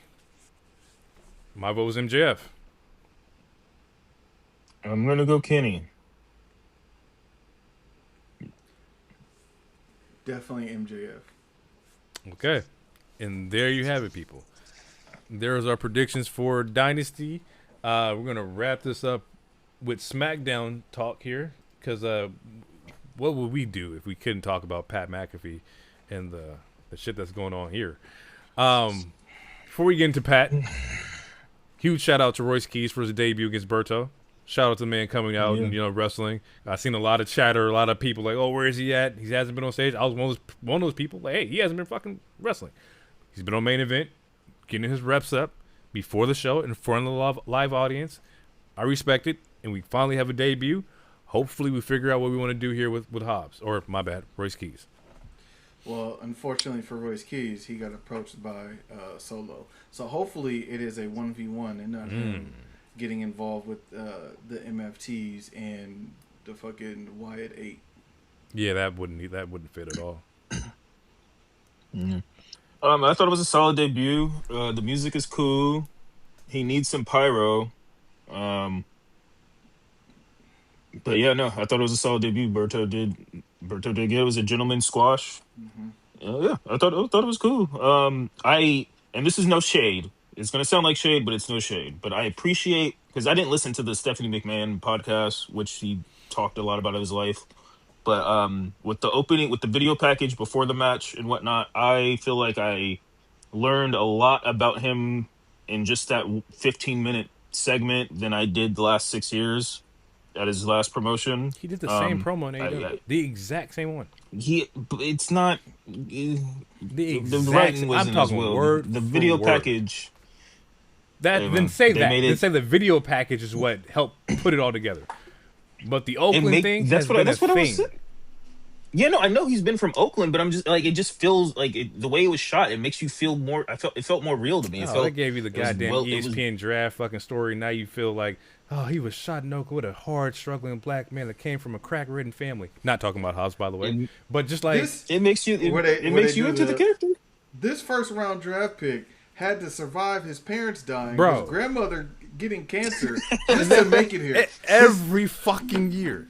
His And younger niggas fall for brother's that an shit. amputee, and he had a 2.0 grade average all the way through college, but somehow he made it to the NFL, and this kid is going to take care of his family. His great Oh, uncle Last time I called him checked, Man Deion- Man, and Deion now Sanders Man is said in the he NFL. liked him. Like Yeah. I hate it, cause you don't need to do that. You wouldn't do that for anybody else. His match was cool. I'm more interested to see where they go. I don't want him to. I guess he's a big strong man. I don't want him to end up being just another strong man. He can't face Oba. He can't face Gunther. I don't want to see them touching at any point in time for a while. Like, if you want to really invest in the Royce Keys and build him up, then let's be strategic about who he wrestles. I think Solo's a great dance partner. Y'all know how I feel about Solo, but I think Solo is like a perfect, like, he's gonna get you right. He's gonna show you the And he'll be ropes, able the to- steps. Be a good Yeah, heel. and he'll be able to fight at least 4 to 5 of them too, so you can keep it going. He'll go Yeah. up the fight ladder like Mortal Kombat. Mm-hmm. Real quick, JC Mateo's Cuban looks like it was choking him, and I just don't like this dude, bro. I need him off my television, bro. Listen, I feel the same about Don Callis, so I can't really I like say that. nothing. I like everybody got they his Mateo, chain, bro, Don like, Callis, there's no- Americano. there was We no- got our ones, all right? Yeah. It's fair. I mean, I got like Tid, but hey, bro, that Cuban, you need a couple more links on it, bro. Damn. I will say this. Him doing the interview with Kathy, I believe it was, he's trying to get over this. His tagline is supposed to be "I," and the way he's saying it, it sounds very similar to Ricochet's "Aha" to me, and I just think he too big for that. Right And now. even I don't like that. I don't like we need something that you can say to connect to the fans. Like, not everybody needs a yeet or LA. Like, there's other ways that we can like resonate with the fans, and I hate that not a shoe-in, but it's a very easy one that we see a lot. That's used a lot in the WWE, right? Yeah, it's like a requirement, damn near. It's like Pretty part of much. your starter package. Yeah, and it can be different. EO don't say nothing. EO got the fucking head taunt. Like, that shit gets over, right? Like, it doesn't have to be a phrase you can put on a shirt, you know? Well, I mean, it's also just a wrestler thing because his old phrase used to be "Big Black and Jack," which is like or take it, hate it or love it, whatever. But like people have their thing. I'm better than you, and you know it. Etc. Etc. Yeah, but let it come naturally. Like, Yeah. don't, like this one. Yeah, It feels forced, and he tried to force it into this interview 3 or 4 times. Like, it was like, yeah. No, when she said you're something, right. he was like, "I," and I'm like, wait a minute, Nick, just let me get used to you first before you start trying to throw taglines at me. Like, yeah. And then he even whispered it as Solo was walking away too. Yeah, Yeah. he said it like 3-4 times. I, like, and it might be who you are naturally, like, cause they let Jacob do whatever the fuck he wanted to do, and he yelled at and all gas no brakes, and the boy almost slipped up like 3 or 4 times in his first 2 months, but they held it together. So, like, maybe he's trying to figure that out, but it can't be like, if you think about it, it's Jacob, it's Royce, it's Bailey, and I think it's one other person that are all from that same The Bay area. Area. Yeah, and they're all different. So just be different. You don't have to do the Yeah. same. You don't have to like let the Bay shit shine. There's so many different. It's a melting or pot of cultures and You could have whatever. just gave the Bay Area lingo to the black man. He probably wouldn't have sounded right. I'm sorry. That's so fucked up. If the all right is not hitting, like him saying "yada I mean" is probably not gonna hit either. You feel me? Like, That's so fucked up. It was like the instant, like, yeah, he probably wasn't gonna say that right anyway. Oh, listen, I've come to the conclusion. I told Hero, I just realized I don't dislike Becky Lynch talking. I just dislike her yelling. The moment it gets up to a certain pitch and an octave, I hate it. But when she cuts a regular promo and she just talking normal, I have no problem. I fuck with Becky Lynch. The moment she raises her voice to a certain octave, I'm checks. I think Wow. he said the same thing when she had approached Paul Heyman and called him like a spineless like something, but she didn't yell at him. It was a cutthroat like promo that she did. It was fire. So you may be onto something. Speaking of who's not onto something, Pat McAfee, right? Makes his entrance, gets on the mic, and I'm immediately thinking here, after I seen the clips, why the fuck does Pat McAfee have a mic? Pause here for people who haven't been watching, and we ain't talked about it yet, but the person on the phone with Randy Orton making him get into this Viper mode, making him remember who he was Pat McAfee. That's who was giving him the prep, the talk, the energy to go out there and attack Cody Rhodes. Not the history that we have with Cody and or Randy. Not the history of, hey, Randy took out Dusty Rhodes. What, I think it was like 10 years ago in the Bell, the what's the name of the fucking match? You could have did way. anything. It wasn't Anything. It couldn't have been Ric Flair. It couldn't have been Batista. It couldn't have could be been Triple H. It could have been Triple H. It could have been Triple H, like the Yeah, nigga who yeah, had him in like the faction. anybody. And the nigga, let's roll it back. Hold on, I got to do my If it's Jey Triple Uso. H, he shows bias. Batista's Roll it back. retired, and Ric Flair is under AEW contract. Roll it back here, right? It was so crazy to me because you had Stephanie cut the promo against Cody. I'm like, why is Stephanie here? She ain't really had like no interaction with Cody like that, right? And it didn't make any sense to me then, because once again, it should have been Triple H, and I like that. You're like, Triple H is, he shows bias. Cool. But Triple H is on the goddamn videos for Oba and fucking Brock. Bring your ass over here. This is the motherfucker that needs you, right? You believe in Cody. He's your new quarterback. We see that he's your quarterback and Unreal, and you trust him and whatnot. But on this end over here, you got a history with Randy Orton. This guy that he was in your group. He took the belt. He took it from you. Like, show me something. Or not, I don't know. Either way, Pat McAfee's the one. He's the catalyst. He's the middleman here. He's the mastermind. He gets on the mic. He says, he calls San Jose a shithole. Flips the crowd off. It's crazy to boo him when he's the hero in this entire thing. Mind you, last week he also was talking about how bad the company is and how Cody Rhodes is the reason why nobody's interested in the product's the worst it ever is, and Randy Orton's going to fix this company, right? That's what he's saying here. He says they cheer for spineless bums like CM Punk in response to CM Punk chance by asking if they like him, if they liked him when he called him Pat McAfee. But it's hard for him to take people like Punk serious when he's wearing his own officially licensed WWE merch head to toe. And then when that royalty check comes in, does it go to needy families who want WrestleMania tickets? Or does it go into the bank account entitled, I'm sorry, Saudi Arabia, which was a fucking bar. Mm-hmm. I will give you that, Pat. It was a goddamn bar. He calls Punk a fraud, like a politician, all talk, no action. Rolling over the second he gets into the room like the little bitch that he is. Which also brought me to my second point. He be cussing a lot. He's getting him off. Him and The Rock, they're allowed to cuss for whatever reason. There's a reason. You know the reason. Well, we know. Yeah, but and that was brought up. That was brought up by Damian Priest, which leads me to believe that Damian Priest was also one of the people that had an issue with The Rock last year. Again, because you remember those same points and shit was being reported last year, and then he came out in an interview and said the exact same thing. So either he's the quote-unquote voice for the locker room on Fridays, or he is the one that has been voicing his opinion about the lack of ability to do things that people who are in Ari Emanuel's pocket or best friends with Ari Emanuel get to do. Now, this doesn't make him wrong in saying it. It just now, to me, lets me know that he was the voice behind that. Yeah. Continue the promo here. Pat agreed when he said WrestleMania ticket prices are too high, especially given that Randy is the only reason to watch the show. So he decided to be our hero. Even though none of us disgusting fans deserve it, he called Ram Trucks, the official sponsor of WrestleMania, and asked if they could help fans get to WrestleMania and got them to pick up 25% of the bill. And that anybody buys a night one ticket from now to end of Monday gets 25% off. WrestleMania Sunday, it's ass. Pat wouldn't recommend anyone spend the money on that. But on Saturday, Randy's going to save the business and win his 15th world title. No, real quick, because you brought up, we talked about this earlier, but him replugging a discount, I thought the way that he did it, I thought it was effective, especially since Punk essentially asked him to do it. So I thought it was effective. I thought it was a unique way to be like, hey, we're having another sale.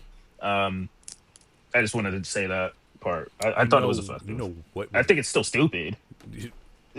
You know what would help you make more sales? Not pricing your fans out for 18 months, right? Like, and not being at the same venue 2 times in a row. That also in would Vegas, help too. That was in the middle of a fucking desert. But it's just, I don't like this gimmick or this story. We're using this as leverage of the prices were being priced out, and they're using that as a storyline. Like, this is not a storyline. This is real life, right? Like, what? Yeah. Tell me I'm not crazy here. No, you're not wrong. But on the other end, there's some people that we like when wrestling adds real life effects. I wouldn't, or real life things into it. I wouldn't say that this is one of the ones I would do. I feel like it's a little too close on the nose. Yeah. I wouldn't do it. You can't cut a promo and say the product is bad and it's terrible, and Randy's here to fix it, heading into WrestleMania. Well, his whole character is that he's regurgitating everything that we see literally on Twitter. It's like, but that's not good character work. That's terrible, bro. Like, right, but yeah, there's people that say the same thing, and so they agree with him even if they don't like Pat. I think that's their. Again, I'm not trying to defend this shit. I don't like Pat. We all know who I like. I'm just trying to make sense of it as best as I can. It makes no sense to use this as a promo. Once again, like I said, before going into WrestleMania, it's like you're inflicting poison on yourself and healing yourself at the same time. Like, it's just like you got tick damage, but at the same time, you're like, well, they're buying tickets, so we're in. I feel like we're losing touch here. And this is why I don't like this build compared to last year. At least last year we knew that, okay, this is what it was. Punk, Roman, the fucking 3-way between Heyman, Seth trying to kill off Roman because he hates Roman, he hates Punk. Like, at least there was something there. Both world title pictures are getting outshined by Brock and Oba. Punk and Roman's right there next. I don't give a damn about fucking Randy and Cody because they're the angling it weird. And even so, the celebrity interaction would have been fine, but they're over fucking doing it, right? It's like, even after this promo, Cody, he says something to Cody about, oh, you're an elite runaway artist. You're gonna go back there and kiss Triple H's ass or whatnot. Cody takes off his fucking shit and heads towards the ring, but Randy's out there beating the shit out of Jelly Roll. Like, what are we doing? This is about Randy and Cody. We are 8 days away. What the fuck is happening here? If we did not have to watch this to record about it and talk about it, I wouldn't be watching night one. I'm gonna just keep that a stack. And it was so crazy because even this promo, he says that the percentage is off is just for night one. Because that's the one that people are like, I can go without that. Yeah, you're not making me want to spend $30,000 2 nights in a row. At least make me consider it. So is this about going to the show or watching it? Both. Clarification. Okay. Both. Like, if we did not have to come in and talk about it, I wouldn't be watching night one. The shit I want to see is on night 2. Well, you know what time it is. We're going to go over predictions for WrestleMania. And I think that's a great way to start here is to look at the card here that we have for night 1, night 2. Night 1 is, or nothing's in order, but I have the matches here.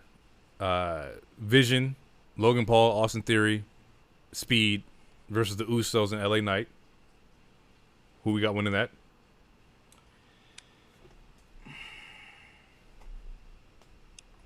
The baby faces. I think Speed turns on the heels because he didn't want to be associated with them in the first place. He's also trying to get that curse off of him.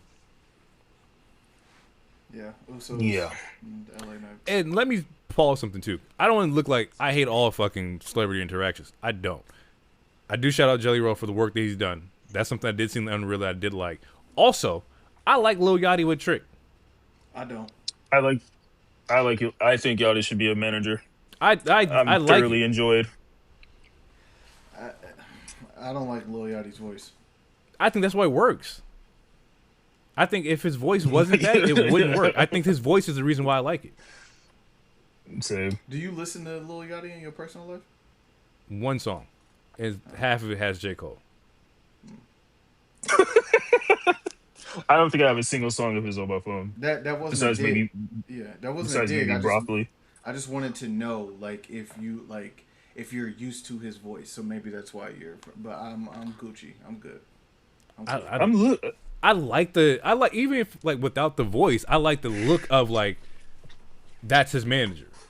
Like Trick Williams is this superstar, and he has Lil Yachty as like his egotistical, like obnoxious manager. Like I think that's a great pull.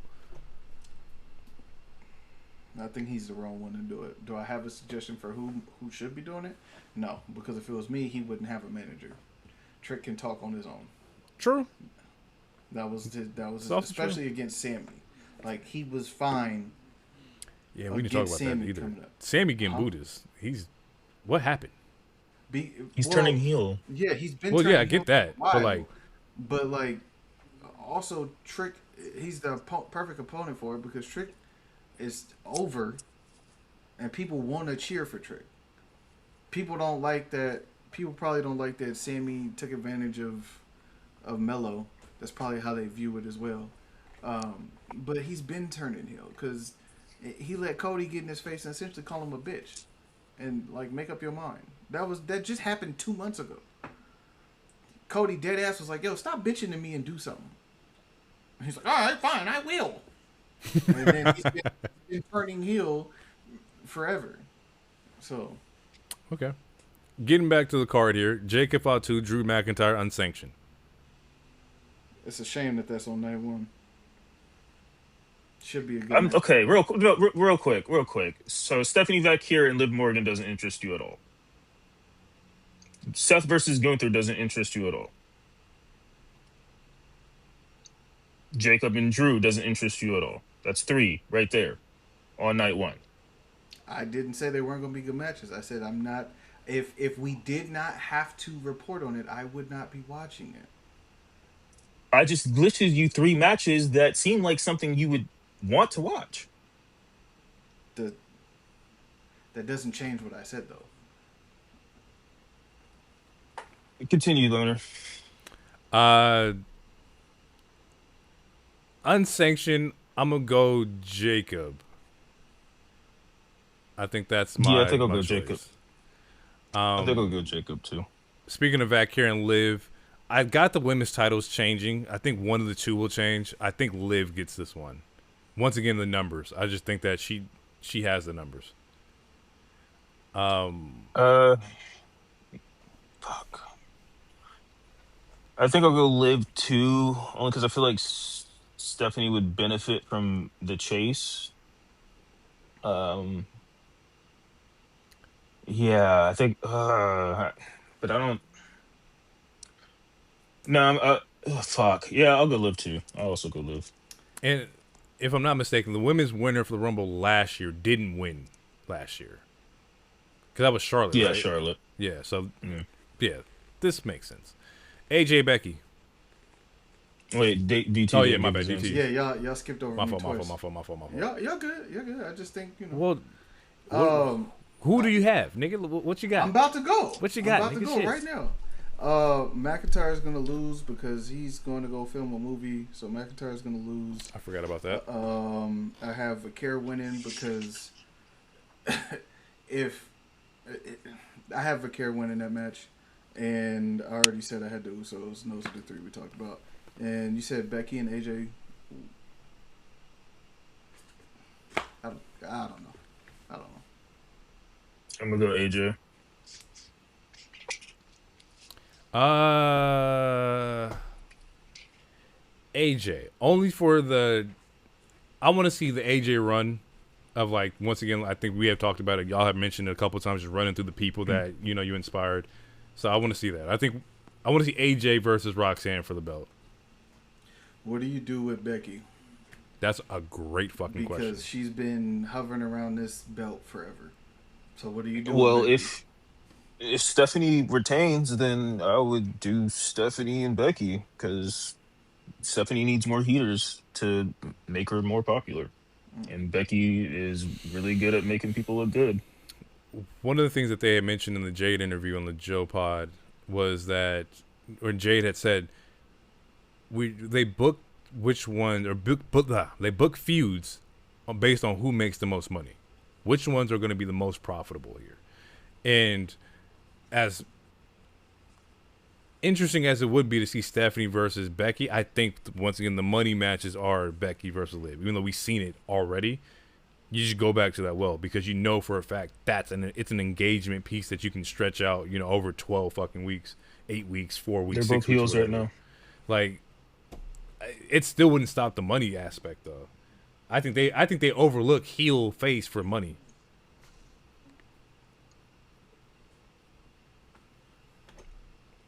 Yeah, maybe. I think if Stephanie wins and AJ wins, I think we get Stephanie and Becky. I think that would be the route, I guess, because I'm trying to think of like all the other women and all the most of the other women are in Does tags. Becky do they run it back at Backlash? That'd be match like three. I don't know if I don't want to. I mean, they might because Backlash is nothing but rematches, but I don't think we need to see this shit again. I feel like the last two backlashes that I've watched have not just been rehashes of rematches. Yeah, yeah, I they think have slightly been breaking them up. it's been its own separate situation. Um, What were what we you still got? talking about? No, you still talking about Becky and AJ Lee, right? Yeah. Yeah, I'll just say AJ Lee.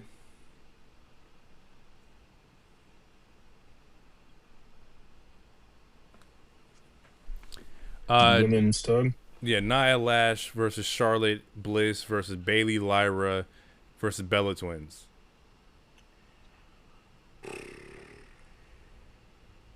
Uh, Originally I was going to choose Bella Twins, but it looks like Nikki might have a sprain. Mm-hmm. That doesn't mean it's going to stop her from performing, but um, let's let the women of color retain.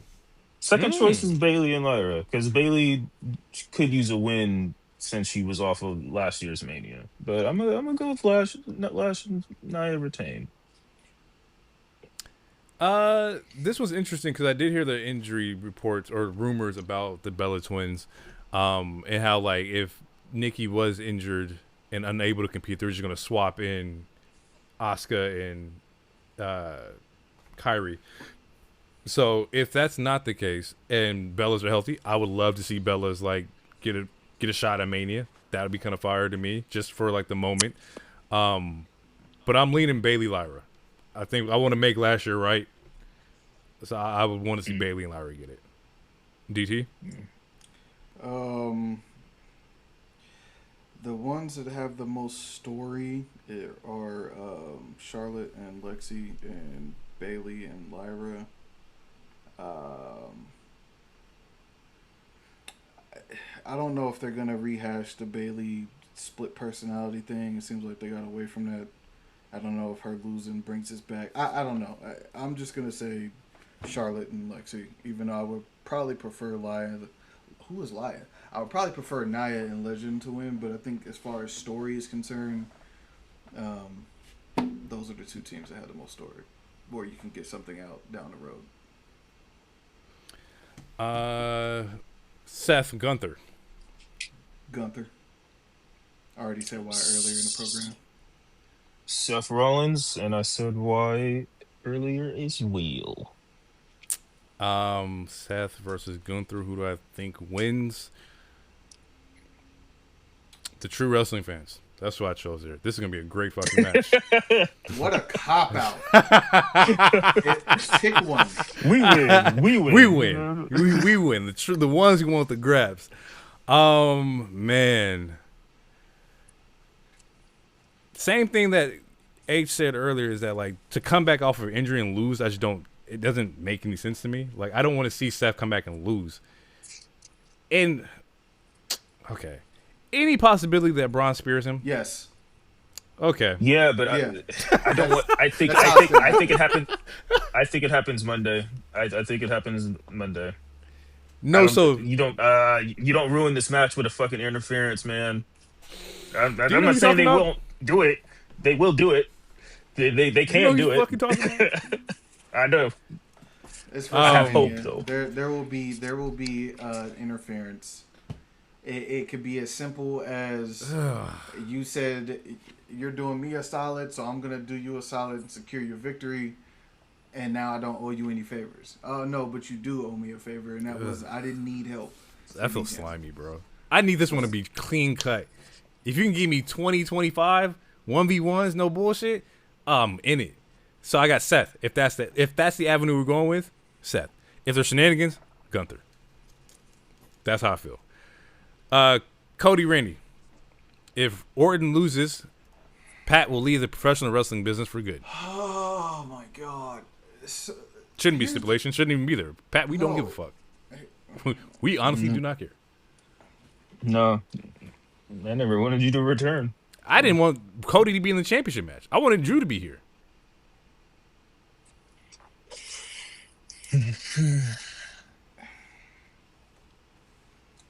So since they put that stipulation with Pat, You already know what it's gonna be, bro. see, my thing is, I feel like SummerSlam is such a better place for Randy to win because SummerSlam is his shit. Like that's his pay-per-view. I'm going Cody Rhodes, and I'm gonna say Pat's gonna betray his word anyway because he's Pat. Who gives a shit what he says? I think Cody retains. Randy wins this at SummerSlam. Oh man, this is tough. I hate the idea of pushing this feud even further. This is so tough, bro. Because I want Randy to win, but I do not want Pat to be here. I don't want Pat around at all. And that's why they did that. But I want Randy to win. Like I want to see Randy like just what does that look like? What does Randy as champion look like? I know what Cody's run would look like, or not would, but have a good idea. Yeah, we see what does Randy look like? And that's where I'm interested in. So I fuck. Ugh. I'm going Randy. Yeah, it should be Randy, regardless of fucking Pat McAfee. It should be Randy. Does Jelly Roll help him out? No, Jelly Roll and Pat McAfee are gonna have a match at Backlash. It's gonna be a tag match. It's gonna be Cody Jelly Roll versus Randy versus Pat. Well, because it could very well be a singles. We've seen Pat go against Gunther by himself. We've seen him go against Stone Cold, and then we've seen Jelly Roll do a 1v1 as well. He just beat up Kit Wilson. He's good. They're gonna do it. Oh my god, yeah, they're gonna do a 1v1. Night 2, and looking at this match card, fire. It's a fire match card. There's a reason why it's the main night. Night 2's crazy. Oba Brock, the ruler. He's the mountain you cannot climb. It's Oba. Oba's winning that match. Is this the first sweep? Huh? Is this going to be the first sweep? The first one we all agree. Unless H has something in his pocket here. I think he just said he had Brock winning. I can see a route where it makes sense to have Brock win and then to have Oba win the second match.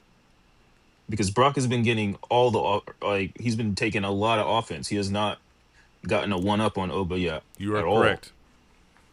And then, like you said, if Oba wins, it makes no sense to go to, there's no IC. Like, you get that briefcase and you become champion by summer, hopefully. Does he need the briefcase? It's an easy way to get the championship. I And could also, they did this. I could just run up I and mean, smack the nigga with the belt though. Like I don't know. I don't know. That's just me. it depends on how long they want to have someone hold the briefcase.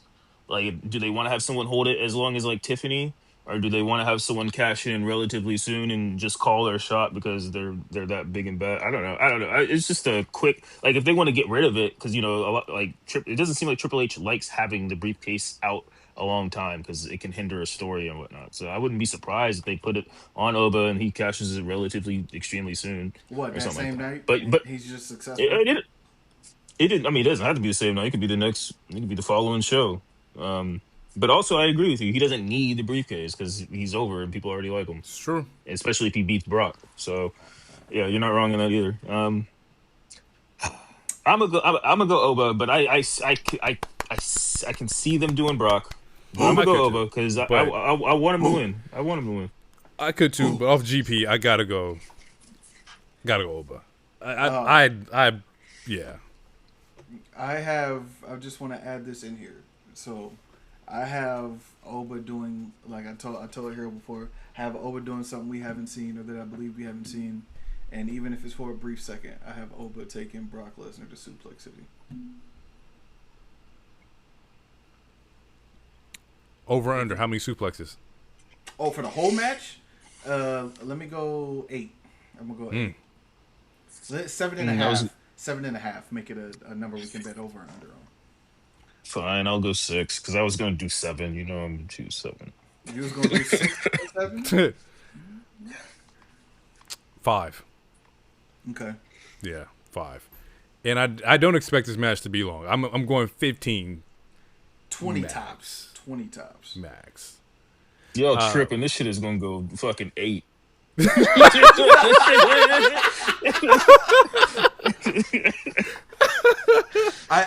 the thing. I think the longest part of the match might be Oba's entrance. No, that's the longest part of the match for everybody is the entrance, bro.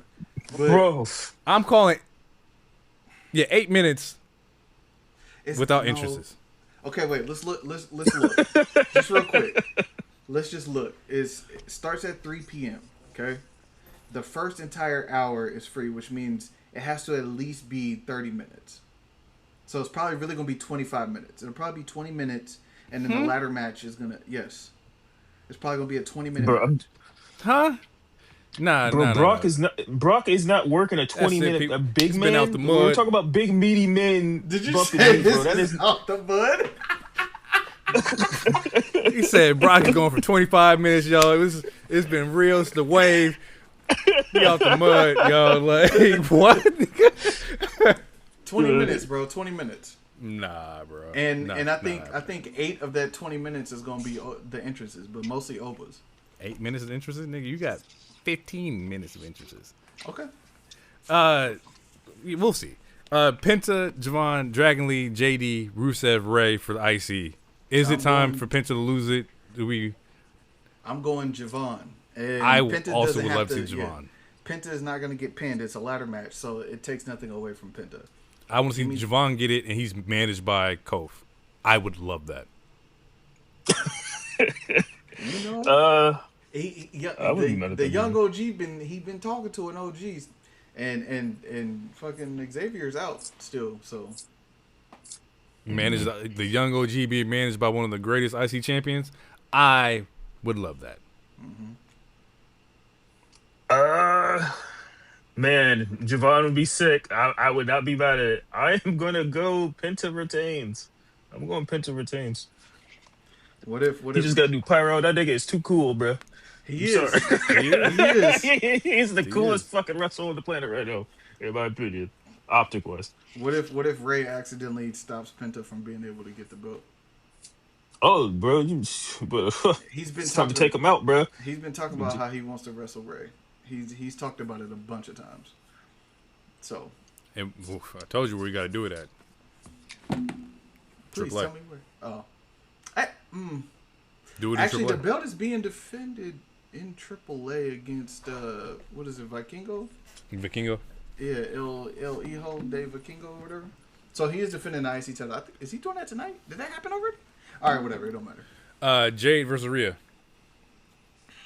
Jade. It needs to be Jade. But if it ain't, you know why. I don't think they keep it Rhea on SmackDown, bro. They want my man back over. I don't think. And I don't know, like man. that because that's where my head was going too. Like I'm Yeah. going Rhea because you need a pendulum shifter on SmackDown. Like you But need. well, I that. mean, we got Bianca coming back sooner than later now that like she stopped posting updates, so we might get her relatively soon. That's another reason I think Jade retains. Oof, Jade versus Bianca for the belt. Fire. That's what we've all been waiting for. It's also funny. Like she mentioned that too in the pod that like that's Yeah. been in the stars. Like that's one of the ones where she knows it's a given. It's gonna happen. She just doesn't know when it's gonna happen. And they it's can the only reason she was paired with her, besides just being black. and they So can they both knew do that's what they wanted. they strong woman shit. I would love to see that. I want to see both of Bro, y'all go press each other. Gorilla press Go each ab other. for ab. Big meaty women. Bro. Yeah, Jade Me. retains for me. Yeah, Yep. it should be Jade. Sammy Trick. Trick. Let's go. He's I- probably gonna have the pop of both nights. It got it. besides Oba. I want it to be Trick. I really do. Like, I really, really bad. I really do. But I think if Sammy is really healed, he gonna pull some shiesty shit. That's gonna get Sammy booed, get more heat. But if what's her name is fucking floating around anyway, so I'm sure Yachty? Yachty's floating around there anyway. So who knows? Who knows? I mean, Mello might come out and throw him into a ring post. I don't know thought- if his knee that hurt. Yeah, I thought about that too, but I just feel like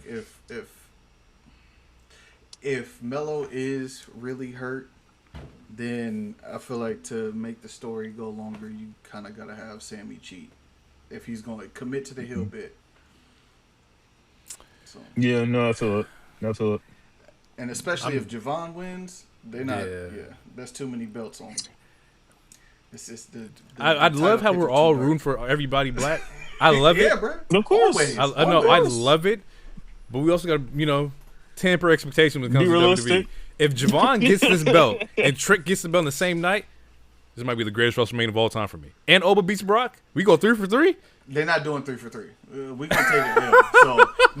So now let me ask y'all this. Then. Which loss are we willing to take, just as a community? Javon not getting the title. I think that's the fact that he's even at Mania. Yeah. Is like Yeah. because I honestly I was not expecting him to be on the card.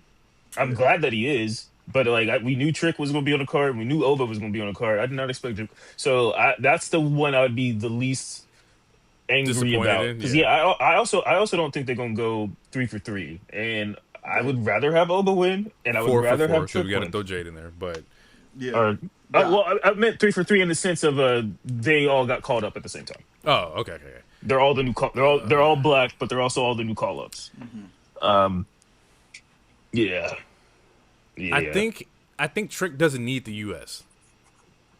I think he needs a title run. No. I know he can have it and run with it. I don't think Trick loses aura with or without it.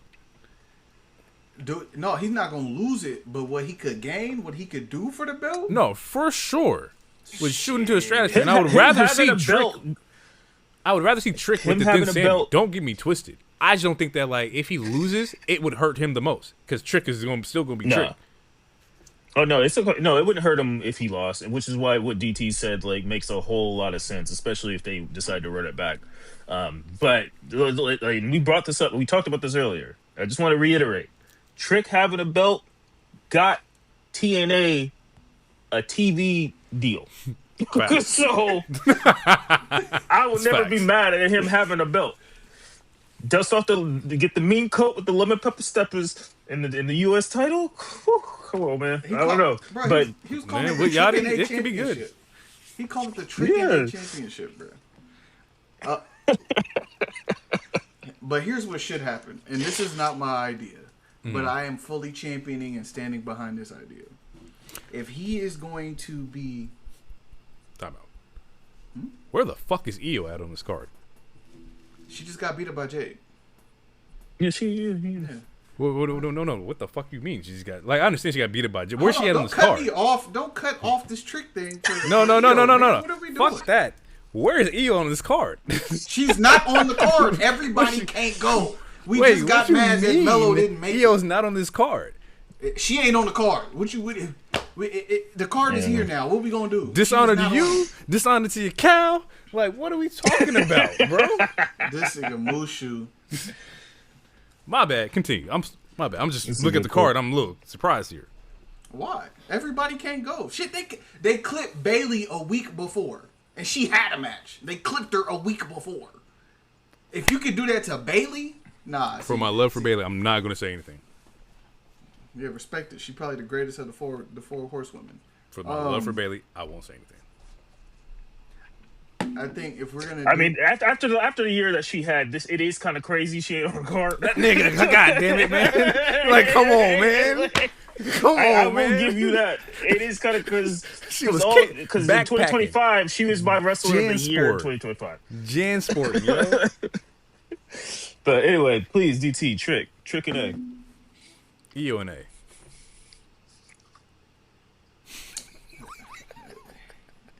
he should win King of the Ring. If we're gonna do the full Booker T, God, shit, damn, that's a great idea. This is not my idea. That is a great idea. But Trick Williams should absolutely be the King of the Ring. 1,000%. That is a great idea. He could be the greatest King of the Ring. With the horns already in the entrance? Time. Yeah, bruh. Yeah. God. And then you know what this does? So here, you know what this does? This brings out an opportunity. Oh no, he's on SmackDown. Damn. I was gonna say it brings out an opportunity for him and Xavier to cross paths and shit. That would have just been the King of the Ring tournament's always cross brand, so if Xavier was healthy, they could at least still have a match or something. But yeah, have him and fucking have him win King of the Ring. That would be fire. And if you really want to throw some spice on it, give it to Lash Legend too.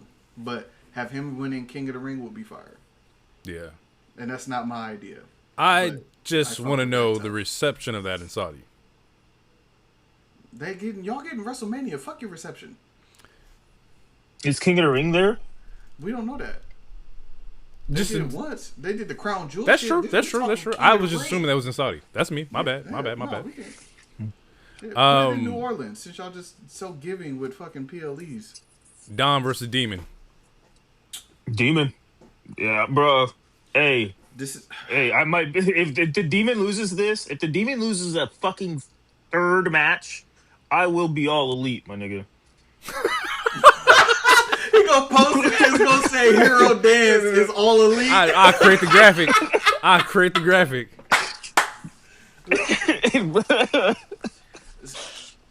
That's crazy. This is why I did not want. I hated the idea of the Demon. Like you don't. You're Finn Balor, bro. You don't need the Demon for Dominic Mysterio. Now, if it's a handicap match and it's one versus Judgment Day, and you want to bring the Demon out, that's different. And they probably still gonna come out anyway and try to do some shenanigans and shit. But he can't lose. You had him lose to a nigga that went to AEW the next year. So we're not doing that. We're not doing that. You tainted the Demon. We're not doing that. We're not. I'm sorry. All disrespect to Edge. Finn's my guy. I gotta go Demon. Like, just because Finn is Finn. Plus, he's been killing it with the new entrance, or not entrance, but his old entrance. Love it. Punk Roman.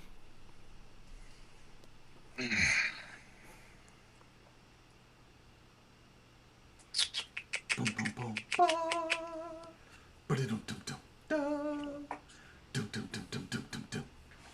I mean, you put the one up first, so. But before the I Hate You promo, and then right after the I Hate You promo, I was all in for throwing my ones up. I love my tribal chief, even though I do have some grievances with my tribal chief. Clearly, you don't love him enough. If you about to pick Punk, Mr. I Hate Punk. But as a Seth fan choosing Punk, this is crazy. I gotta wait. Hold on. I might meet myself for this. I mean, if Seth can be the one to take it off him, hey man, it works out for me. Uh, I think for oh my god, this is gonna sound so corny. I think for the ecosystem of the WWE universe, it would be better if Punk retained. Mute this Blasphemous. nigga, Mike. Mute this Mike. Blasphemous. He's not a real Architect fan. Who is this guy?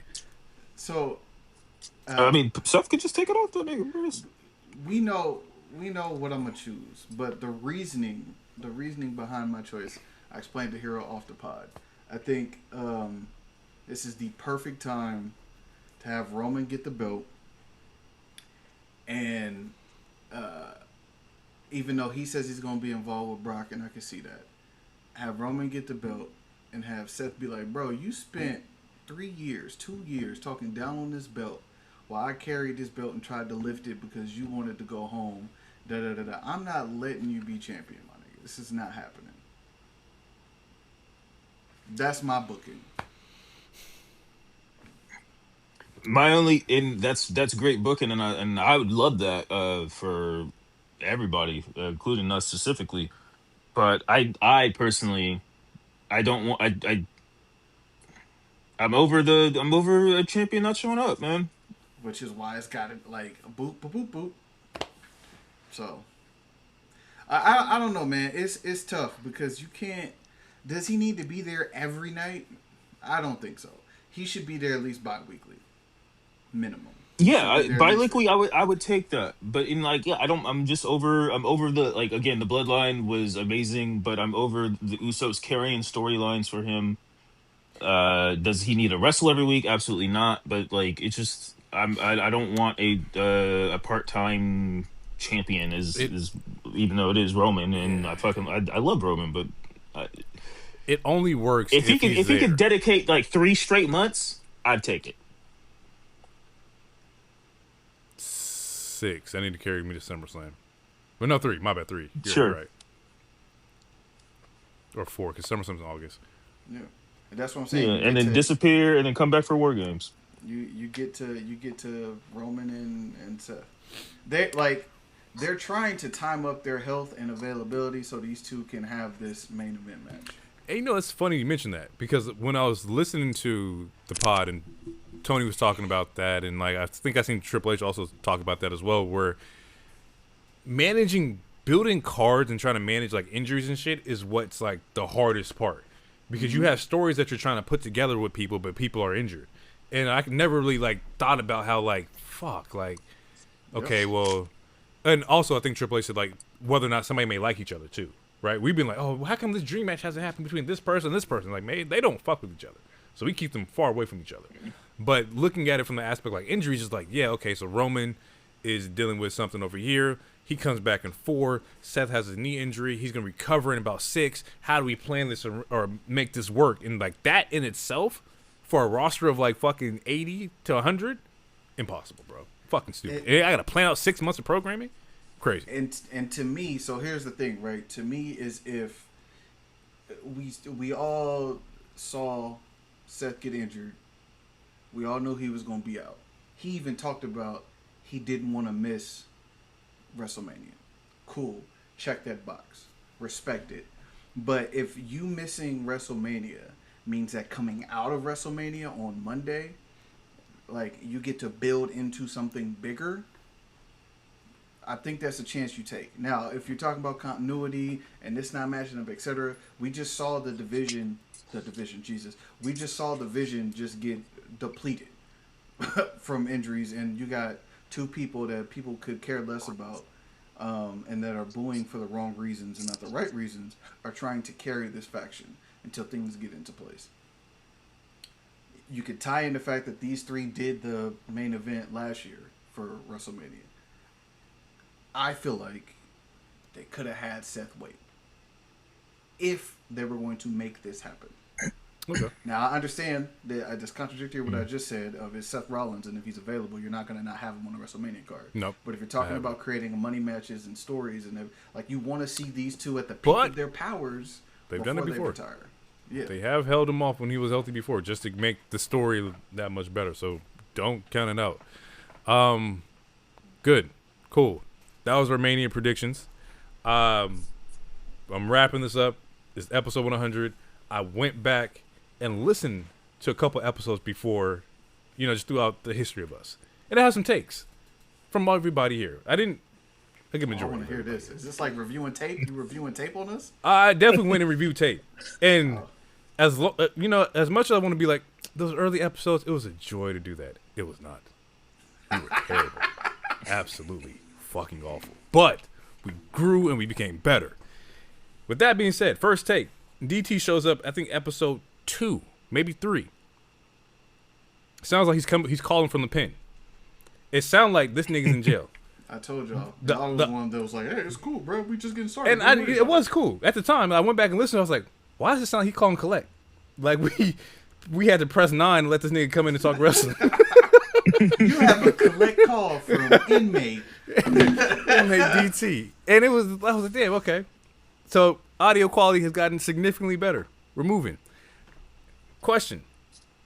We talked about it back then, that Drew McIntyre has not got his moment. Does that still relate today? No, Drew McIntyre. If Drew McIntyre has been the lifeblood of WWE for at least since then. He has been in every major PLE. He's carried weekly shows. You could argue he's had some of the best matches. I think this unsanctioned match is probably going to be one of his better matches. So the answer to that is yes. He has had his moments. Multiple. Assuming that combo was before Mania 40.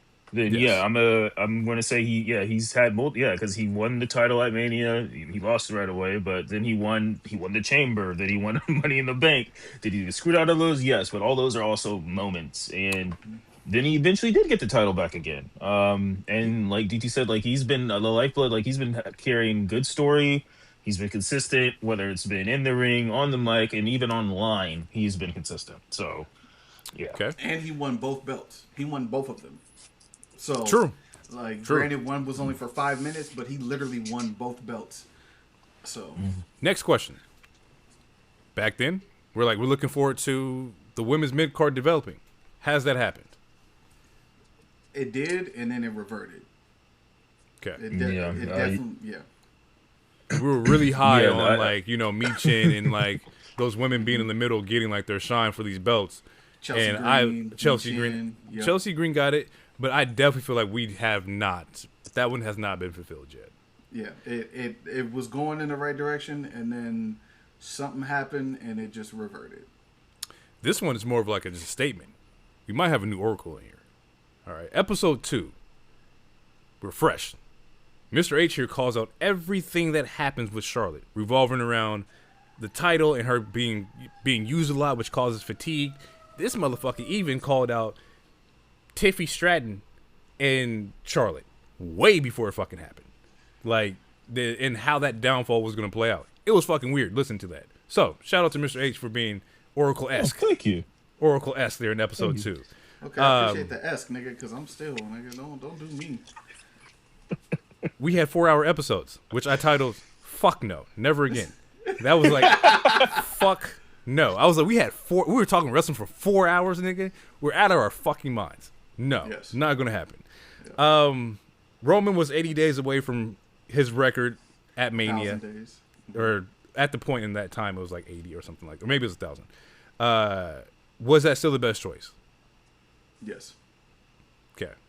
Yes, in hindsight, yeah, because Mania 40, yeah, that ending to that story, yes. So Mania 39, him winning, it all worked out. It all worked out. This one was also just going back. The statement here is just looking at history. I forgot Cody introduced Rock. Cody brought Rock in because he cut a promo that says he's coming after Roman, but not at Mania. He has somebody else for him and then opens the door for Rock to come in. And that's how that shit started. When I was listening to that shit, I was fucking rolling, bro. That was fucking crazy to think about. Next statement is that Hero calls it a work. His exact quotes. You are making your baby face look like a bitch. Direct quote. Direct quote. But again, Story doesn't make what sense. Side of the fence He says Rock should have just won the Rumble. Says situation makes Cody and Seth look like cucks. End quote. These are the exact words, bro. And I do not think I was wrong. I stand by my stand. He says he advocates for a triple threat, maybe a special guest ref, because Rock can't go 25 minutes in that ring. He was 3 for 3 here. He was not wrong. This nigga was shooting at he was Steph Curry. He was shooting at a clip. Could you hear the venom in his voice when he talked about that? No, like he going back, bro. I was like, this shit is fucking funny, and I was like, he's not wrong. This nigga is definitely on point. It's just funny to also go back and do or deal with like people cussing out The Rock for interrupting the Cody, the WTKO discourse at that point in time. The fucking fact that they had a whole promo in Vegas where it's the family bloodline tree at that moment, like. Oh, that fucking power, bro! I forgot all about that shit, bro. I was like, oh my god, they did do this shit, right? I go back to that every once in a while when I just want to laugh. I do, cause I enjoyed it. I was all for it. I did. Oh, another one in here is that this one was more of a statement because we were talking about promos in Roman Reigns at that point in time, and one of Roman's promos was to Jay in the Thunderdome era. And he says, I got to hold the belt so our family can keep eating, which resonates a lot today. It's his whole motivation today, right? So that I was like, damn, that's a really good pull from 2 years ago that still remains, now. DT calls out Cody for having the belt for a really long time. This is a fact. It may not have been like a long 3-year stretch, but it's been multitudes of like long reigns that he has had, or maybe 2 long reigns. DT calls Cap on The Rock not appearing at Mania after Rock appears at Bad Blood and does the 3 fingers. Rock does not show up until Elimination Chamber 2025. Still no idea what those fingers meant. Nothing. Just not. And listen, when we came out of all of that, what was my tone towards The Rock? I started calling that nigga Dewey, and I said, keep him the fuck away from WrestleMania. Rock, I said that. Bad Blood, Rock did the 3 fingers and didn't come back for 2 years, nigga. Like, or a year. Like, that's fucking hilarious, bro. It was 6 months, because it was that. That's fucking funny, bro. No, I might be wrong. Yeah, I don't even remember no more. That shit was so convoluted. And last bad take, this is one that we all shared here, is that the draft and Bianca did not go to the Raw and Profits did not challenge JD or Judgment Day for the belts. That's just more of a collective, like, we wanted that to happen, but it did not happen. We have not seen Street Profits, and Bianca is not on Raw yet. So. Jesus. Overall, I enjoyed that. That shit was fun. I wish I would have did more, but it had a lot going on. But at that time, mad fucking funny. So shout out to y'all. Shout out to everybody for tuning in with us and making it to 100 episodes. Congratulations to the listeners. Congratulations to us. Man, it's been a fucking ride here. And we have Mania coming up next week. So expect 2 episodes for night 1, night 2, plus Dynasty. You got some more wrestling coming up. We're going to be real jam-packed with you. But episode 100, just like episode 99. We're going to keep it real. We'll catch you guys in the next one. Peace out. 2 Sweet Space Cowboys. Believe in the wave!